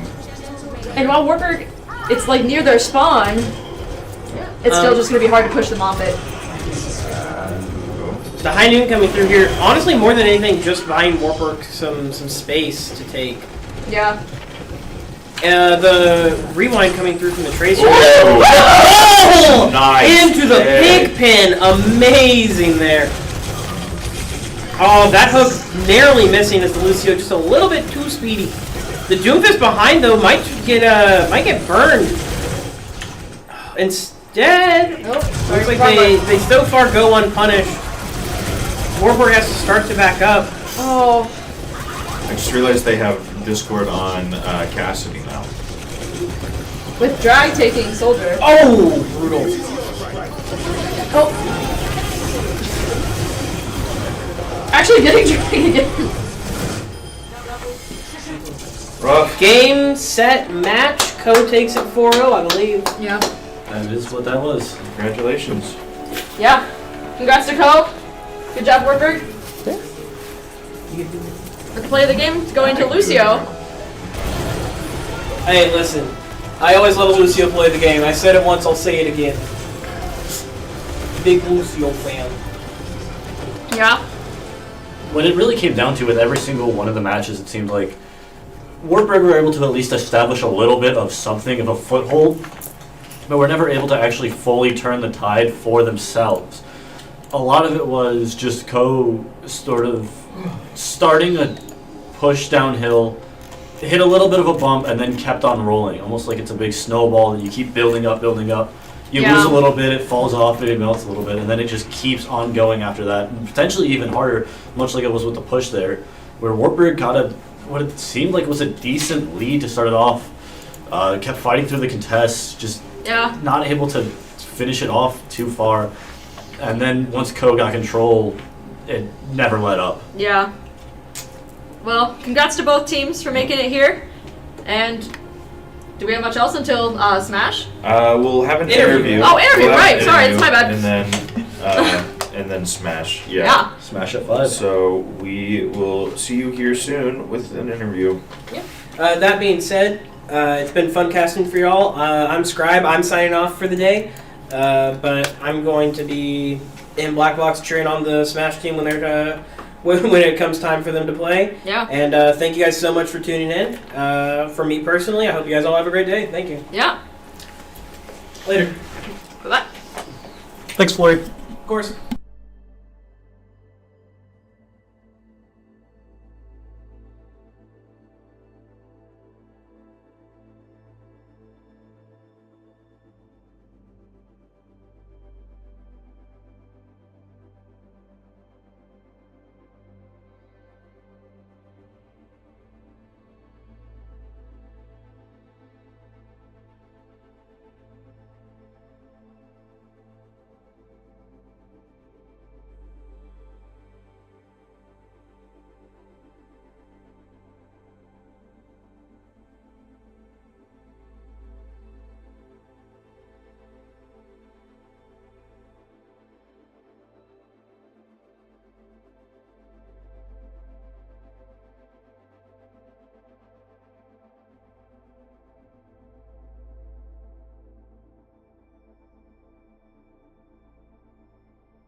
Is that gonna? Oh, I know why.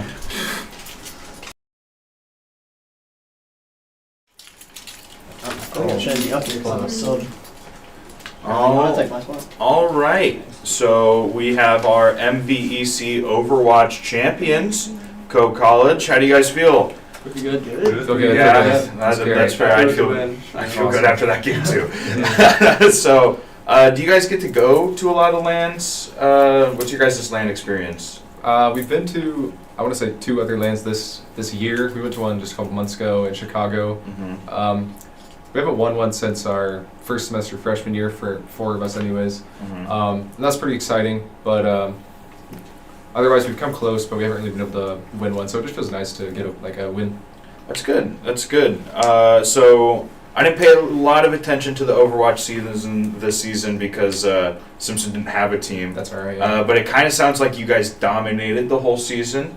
You Yeah. know, I saw you guys played qualifiers for OWCS, and I assume you guys are taking part in collegiate Overwatch. I wasn't sure if you guys were or not. Yeah. So kind of what's that process of getting to play either like semi-professionally or even just with kind of the best in the Overwatch college scene?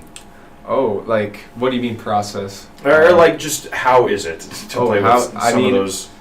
You know, sometimes like I feel like we are a really good team. Our coach, he believes, you know, we can be the best.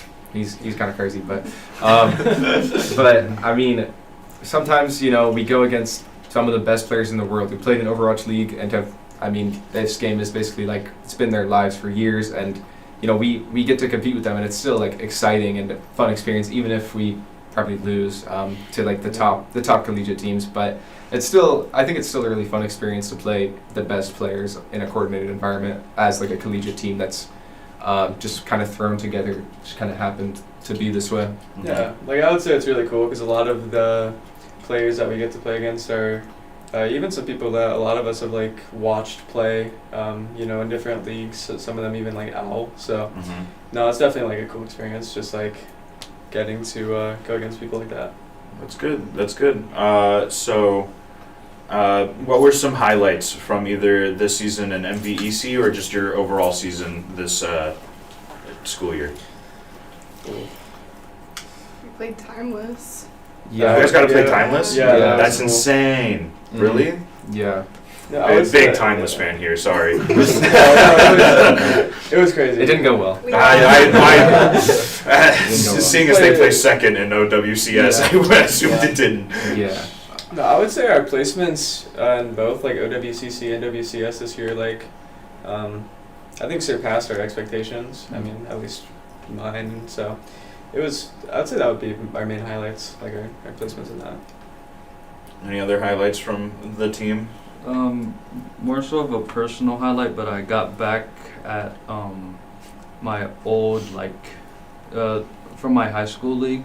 I got back at this DPS who kind of went like untouched for the whole high school league. So I'm fine with that. And we all love the revenge stories. That's what it's all about. Okay. I guess I'll say just today, 2 play the games.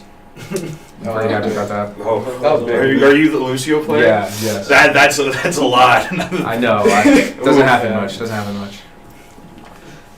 All right. I did not have a lot of questions prepared. I was thrown into this interview very last minute. That's okay. So, I appreciate it. Yeah, congratulations on your guys' season. I'm excited to see how you guys can perform next year.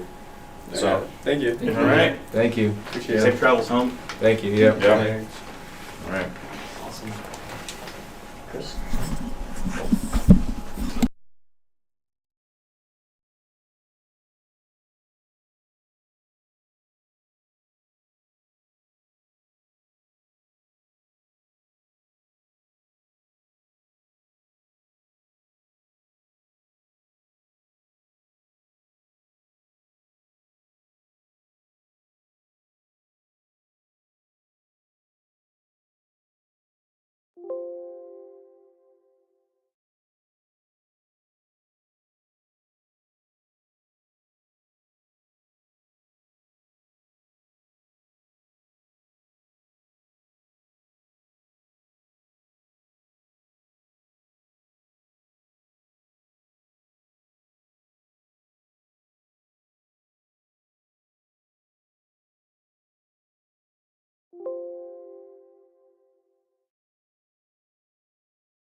Brothers Grand Finals.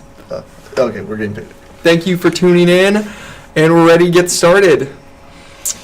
Yep, we got Simpson versus Co-College.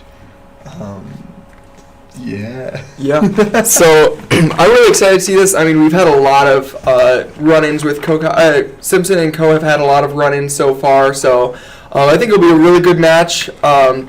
I mean, every time it's been really close. Yeah, a lot of good and close matches. Yeah, a lot of good and close matches. So, I mean, this grand finals, I already said it, but I'm excited. So, I mean, as soon as we get started, I'm going to see how it's going. Who are the players to watch this match? Yeah, I think we're definitely going to be looking out for Vibrant. Vibrant on Co's team is a very solid player, takes a lot of stocks, but then we also got Smash Joe with Plant. I mean, last time they faced, he was taking lots of stock. So I think those are the two players we got to be looking out for. So, I mean, they're all great players. So it'll be a good match for sure. For sure. So as soon as we get going, We're just waiting for stage striking and player walkout, I imagine. alrighty.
Good. Hello and welcome.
What is that? But I mean, that's not very much. So let's see how if Co's gonna be able to bring that back.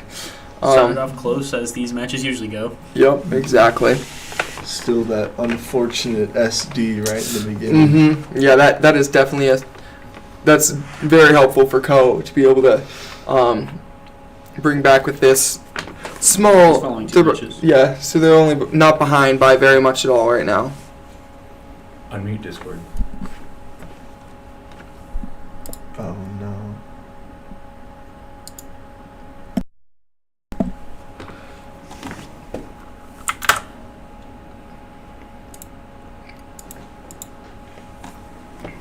As we're waiting for the other players to get going, let's find out who's taking game 2 against Smash Joe. As we just wait it out. We're not going through. Oh no. Okay, it appears we had a small technical issue and we were not heard at all. Apologies. It was the first game. Are we good now? We're good now. Oh, it kind of keeps cutting out. All the players they get their warm up match. That was our warm up commentating match. It was a very close match. Very close match. Very good. Again, we already said this all, but you guys get to hear it for the first time. So, yeah, great job by Smash Joe taking game 1 with Simpson College up by a stock right now. And it looks like we're going into match number 2. And we'll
Oh yeah.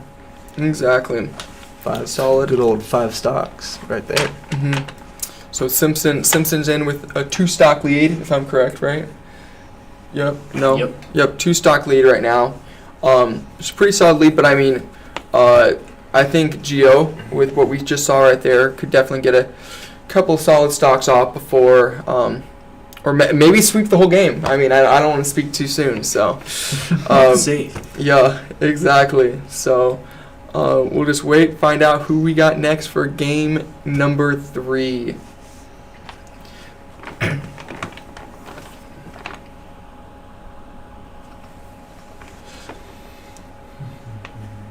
Everything should be good. I'm waiting to hear confirmation, but.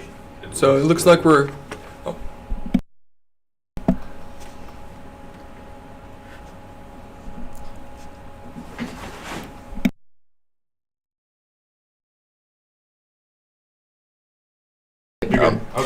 All right, game number 3 right now. We got.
I mean, that was a pretty quick run right there. Chris looked like he was playing pretty well. Or CSP looked like he was playing pretty well right there. That's my mistake. Simpson going into game 4 with a 6-stock lead? Yep, 6-stock lead right now. And that is a 3-stock lead right there. But that can change quickly. that could easily change quickly. Thank you, Hubert, for the correction on the amount of stocks. Production's got this here.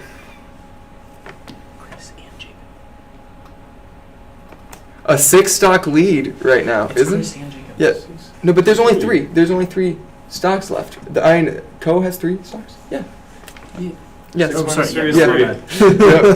We can do math. We cannot do math. Here, Simpson College. Simpson College is well known for their great math department. None of us are math majors. So, but someday. I'm in computer science. It's pretty close to that. Okay.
3 stocks to 1, and it'll be 3 stocks to 2. Solid so far. This is going to be a very exciting last match between Jacksub and the Roy that we're seeing right now. Maybe Vibrant. Not quite sure who we're seeing right now. Could just go by the name on the screen. Yikes. Alrighty. But we're BO5. First in the BO5 as well, so. First in the BO5? Yeah, so it should be a very long series.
First game, first set.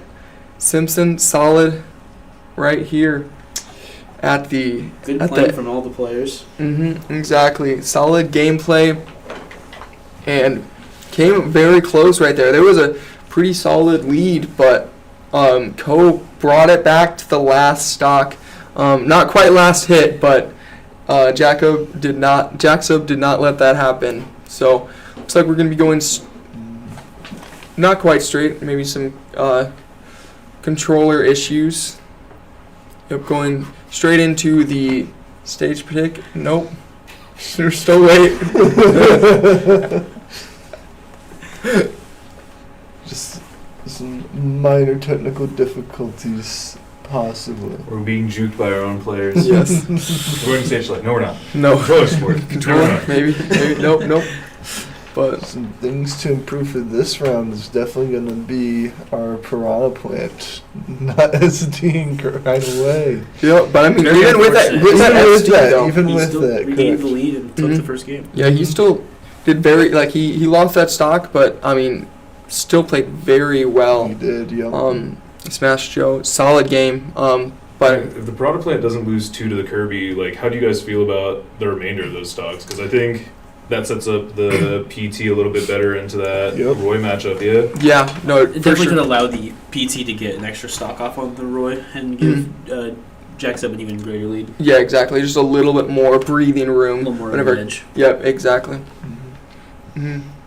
But yeah, if Smash Joe has a full 3 stocks this next game, I mean, I think it would be an opportunity to take a much larger lead. But I mean, I think Co has a lot that they can. I was take gonna out say, of it for yeah, sure. with just a little bit of adaptation, there could be a lot even closer game, or I mean, definitely a win off that. Because while Smash Show did SD there was still great gameplay by Plepo.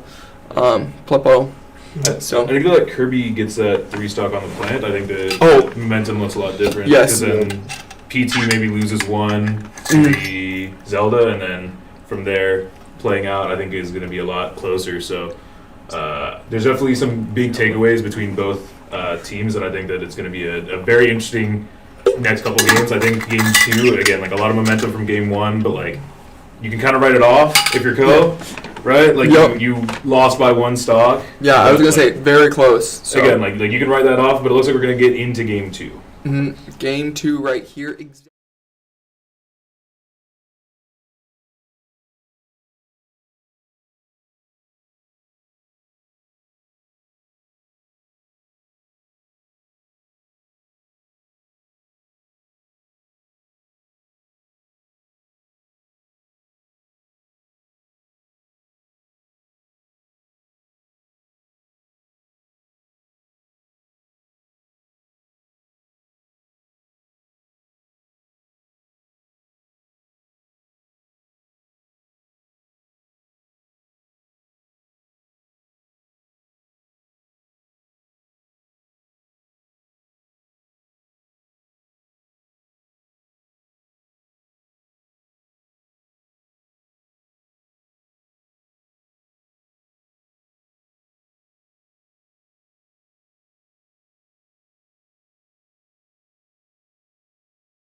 No, you're gonna wait. Did the downbeat, didn't hesitate, and got Amazing that last game. No, Amazing read from Smash Joe there to close out the first game. Great read. I have a theory going on. See, when he called it out, it happened. But when you called it out, when I call it out, it's the opposite. So I just need to stop saying stuff. I should just leave. But Do you think that they put the Roy out first, or do you think that the lineup stays the same for Co here? I can potentially see a lineup change. I mean, I think with how the Roy, I think they are probably going to stick with Geo. I think it might be too risky to throw the Roy out against Joe here. Leaves too much room to lose stocks. That's fair. What's kind of best case if they do put in Geo? So what is like best case for Simpson, and then like what's best case for Co then? So like obviously like Geo wants to take the plant out here ideally. Like if you're Simpson, like what is considered successful? Because it is technically 3 stocks or 3 stocks, right? So there's no stock advantage going into it. It's essentially neutral again. Just a player lead. But what would be good here for Simpson is Smash Joe at least taking a few stocks off of Geo here just to keep that momentum and that lead going. But I mean, I think it'd be really good to have. I mean, I don't really know the matchup between Link and Plant, but I feel.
Yep, and his bomb was already.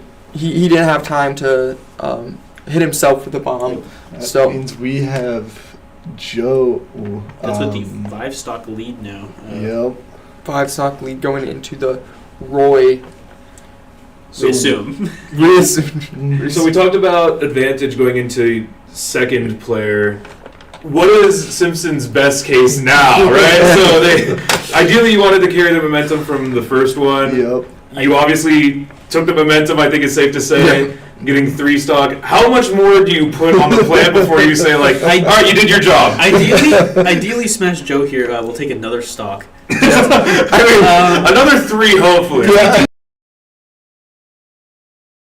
Mileage out of him as possible. So if he takes the 1 off, then it'll look good for Simpson moving forward. I mean, he has 2 stocks. It's going to go to Samus. Samus. And I mean, with.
The SD in the beginning, forgiven. It's never happened. It's looking very good for Simpson here going into the 6 stocks.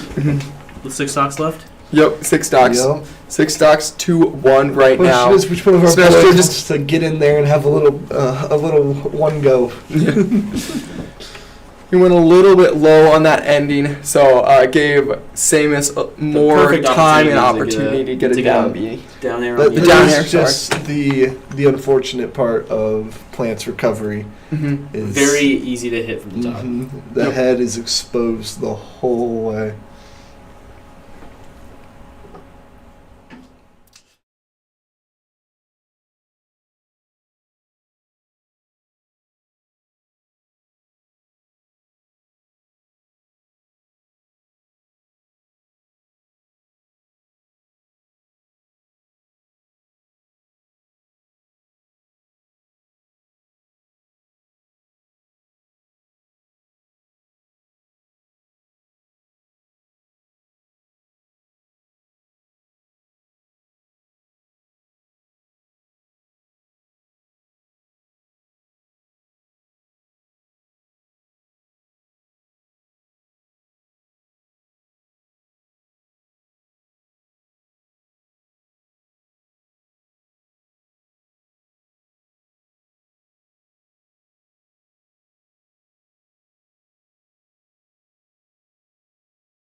So we've seen the Piranha Plant take 8.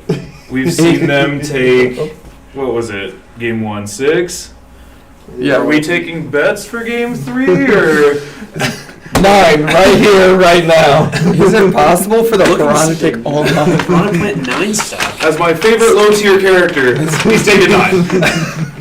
Yeah, a lot of people find it very hard to play against Piranha Plant because a lot of people don't play Piranha Plant. Yeah, exactly. If you don't know the matchup. Yeah. That Not puts many other you characters have. How this Piranha's playing, some people might say it's top tier.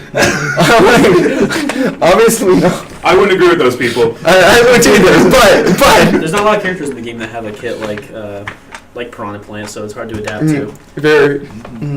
But as soon as you're able to know what to do, I won't say these over the mics on what to do against Piranha Plant, but that might give teams advantage. I think the Samus was starting to read it though. Oh, like, yeah. Unironically, you know, like the Samus was starting to actually be able to take that space, and I think that the zone of control that they had versus the PT second match, like because of that, amazing. I almost wonder if they're gonna send in their Samus again right away to see if they can close down Joe. I think that the problem is just like again, Simpson didn't get pushed to third player there, and so like if you leave the Link or the Kirby for last man, I don't know how much mileage you get off of taking maybe even 5 stocks against the Simpson starters with the strong anchor still in reserves versus the Link and the Kirby. So it'll definitely be interesting to see if there's any adaptation on lineup for Ko.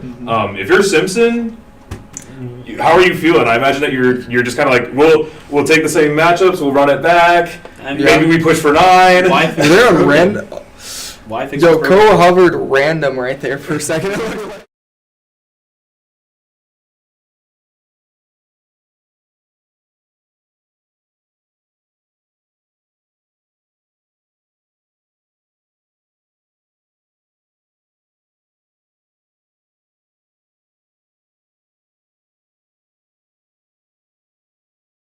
Kirby, but it'll just be making sure that the correct controllers are on. Not a big deal. Happens. Good thing it was caught early. Yeah, exactly. I was gonna say, but no damage was taken. It was all good. If they, I don't quite know the rules for this. If they did start playing in mid match, that is at least a stock. You would have to play through. Play through. Okay. Yeah, but we're not gonna have to. It's not a big deal.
Third set. You know, the reason Piranha Plant may seem low tier is because Piranha Plant is actually so high tier that they wrapped back around.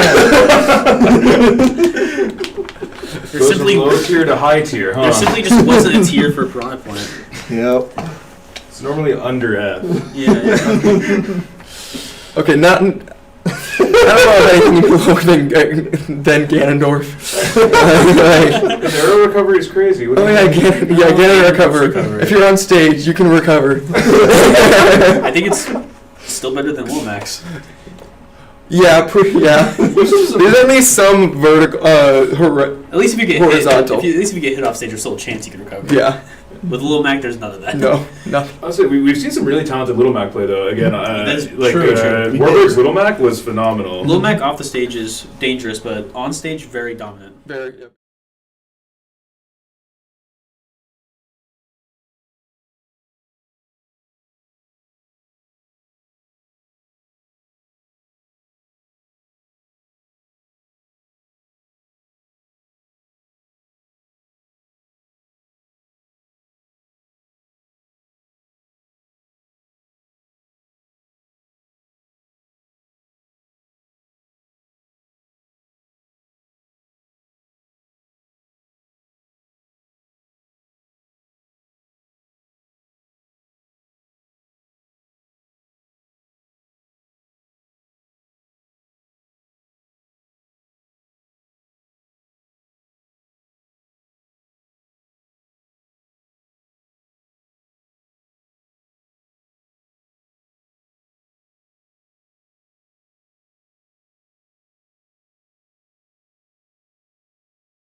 You know, Well, obviously selection here, so like it's still going to be 8-3, 5-stock lead for Simpson, but We'll have to see what I really Code think- decides to do here. what's the way out?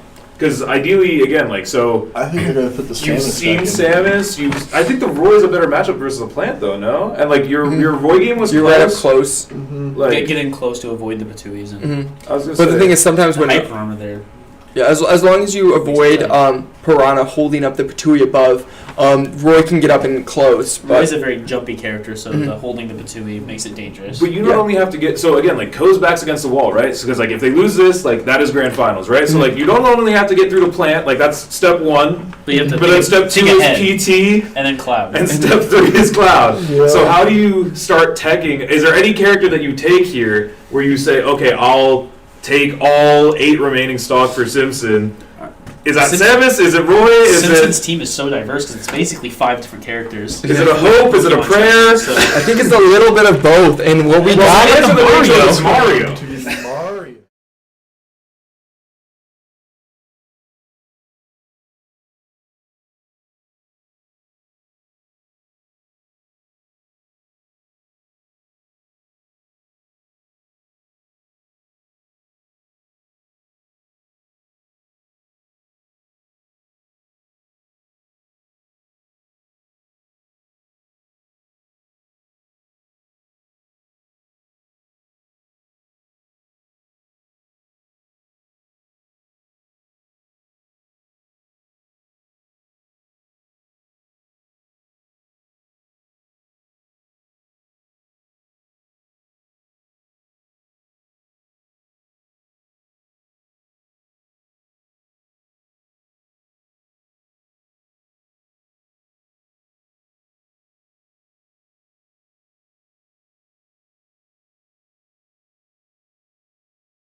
5 stocks. It's only 6 stocks. Only you 6. gotta, you know. And that's 6 possible. to get through. Definitely possible. That's very possible. That is very possible. The canon matchups really play out like that. Yeah, exactly. Oh, and we got Mario a is just destined to be.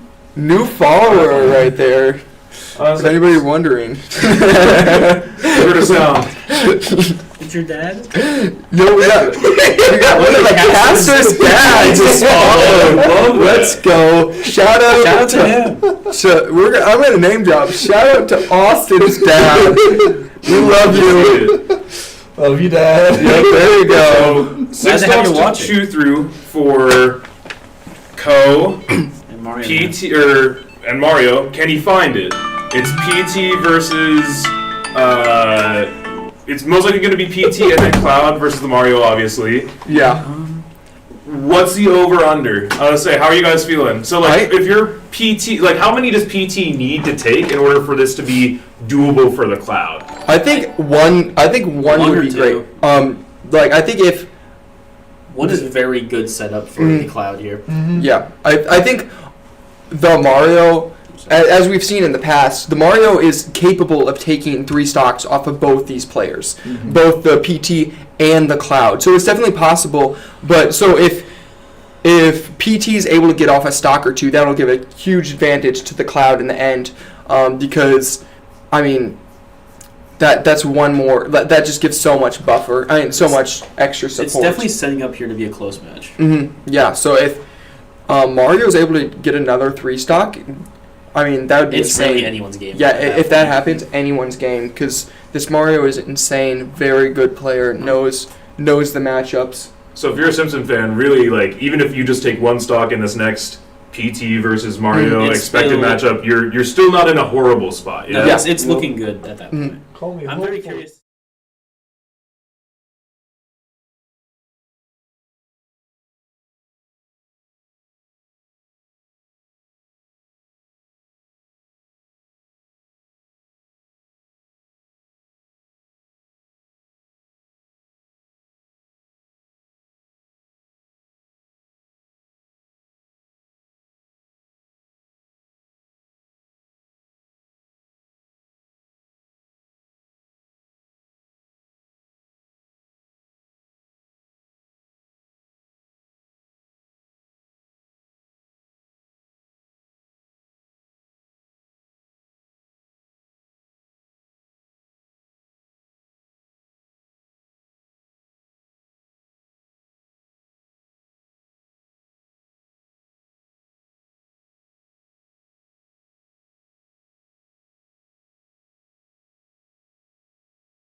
So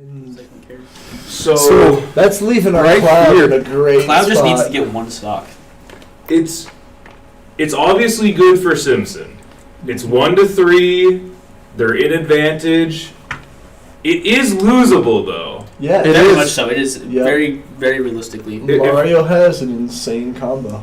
If Mario can keep him off stage, I feel like the Cloud recovery is going to be like all important. No, for him off stage. Because he could pretty It'd be a easily. close game here for sure. Mm-hmm. I could really see it going either way. Yeah. And we don't have to wait too long because they're getting.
That's crazy. So that will be the series at MVEC Grand Finals going to Simpson. I know we'll be back in just a couple minutes with the victorious team, and you guys will be getting an interview from that squad. I'll say stay tuned, and we will be back in just a moment. Alrighty, thank you, thank you. Thank you.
Unmute there, and then change. We should be okay. We're good. We should be Hey, hopefully pretty there good. you guys are. You are, oh boy. We're here with the interview of the Smash Grand Finals champions for MVEC. So, how does it feel? Feels good. Feels awesome. It was a nice semester of work, definitely. Of just all the time we came in, and definitely like a player improvement. We've all noticed a lot of improvement in our game since even the beginning of earlier this year.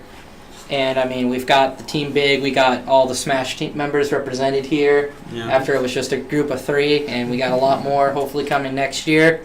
So hopefully we'll see a lot more Smash action with Team A and Team B, and even a Team C. You never know. Maybe. It was fun, and I think a lot of it is just we get feedback from each other. We improve on each other's games. We know matchups, and just all that cumulative knowledge definitely fueled today. For the people watching, who's who? I am Joe. I'm Smash Joe. I was Piranha Plant. I was the lead off. Your turn. Okay. CSP, Chris. I was the PT who got my butt kicked. And I'm Jackson. I play Cloud, and I close out and win. Sometimes. I had one time you didn't have to play. Yeah. Hey, I didn't have to play, like, what was it, last week? Wednesday? Let me know, because my teammates are awesome. For the most part, you guys kind of were mostly an advantage. There wasn't a lot of times during the matches where you were at disadvantage. But Yeah, these guys Joe, weren't. I have to ask, the first SD. That was just me being stupid and pressing a trigger button, thinking I was going to grab ledge, and then I didn't, and then me hating myself for it. But you still closed out that match. And yeah, you still won it. The SD forgiven from that second match, 8 stocks. Yeah, and then I got 8 next game. I got 7, so I'm proud of my effort. Yeah, today. what was going through your guys' minds when Joe closed out 8 stocks? I was like, so close to 9. Please, Joe, please. Pretty much the second we said. You know what? I was going to give him a big old rub. I very much thought I wanted that 9, but I knew that the Co's closer was really good, and the Salmon. I wanted to try to do something there at the bottom, but when I knew I was getting the recover and I saw him jump, I'm like, yeah, it's over. Yeah. Pretty much the second we said, can Joe close out the 9 stocks? You got taken out. And that was a mental mistake mistake on my part, because I kind of tried resetting too quickly, and I just knew he was gonna. And then the moment that I saw he was going for it, I was like, it's too late. But I mean, I'm okay with 8. It adds still total when it goes close. You know what?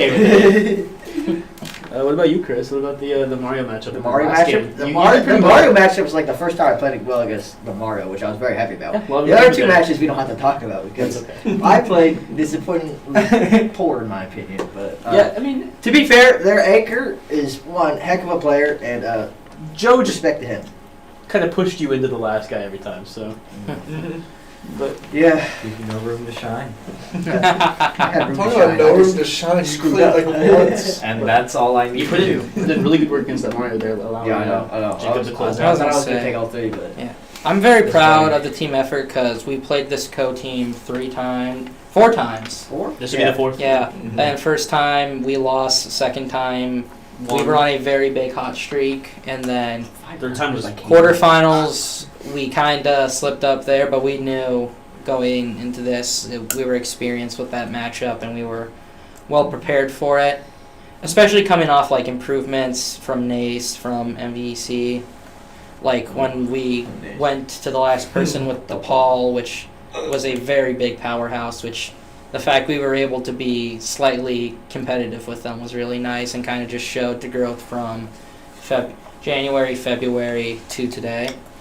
So it's just getting all that effort in. It's really nice, and it's nice to look forward to next year, since we'll probably have everyone here back, and then we'll have a lot more people, and it'll be a lot nicer environment to just bounce ideas, tips, and matches off each other. It'll be good to see the Smash program grow. Yeah. Big dub. And then hopefully more of our buddies here in Iowa from the ARC get smashed, so we can add more people to the MVEC. And that'd be Yeah, nice. it'd be not nice. Yeah, I mean, love the MVEC, but playing only 3 other Versus the schools. same Yeah, it's not a That super. kinda It's not a super big a league little right now. Yeah. boring. Yeah. But I mean, it's only growing in time, really, and it will continue to grow. And not just Smash, but every esports and in general, teams are growing everywhere. High school leagues still growing at a massive rate, and that's only transitioning to college as well, and NCAA recognition. That's pretty nice. Yeah. Smash 6 releases. I hate to We're break it, gonna it get never all the happens. schools. We're gonna get all of them. I don't think there's ever gonna be a new Smash. It'd be so hype. Oh, Why not? Yeah, Nintendo doesn't want to take advantage of money. Alright. We got all done? Hey, I've got that's a nice one. interview. You guys have anything you want to say? I'm sad that Roy wasn't going to be there. Very sad. Was that the Roy played? That was just a No. different guy. Different That was guy. the Mario Cloud. He was still doing pretty good at Roy. He was though. doing really Yes, well. he was. I was confused. I was like, I thought the Roy was going to be here because he Nope. was playing very, very well. If he was there, it could have been a very different game. Yeah. And been even closer. Yeah, Code definitely played well. Yep. He played well. show off the trophy. But you know what? Roll Storm, baby. We're better. Okay. And There you that's go. the trophy for you. Hey, And we just won. Did it, Okay. hey, it's plastic. It's plastic. Alright, you guys done here? Yep. Ready. Yeah. Oh. Love y'all. Thank you guys for watching. night. Long day of streaming, but thanks for tuning in. Hey. This was the Smash Grand Finals. Bye bye.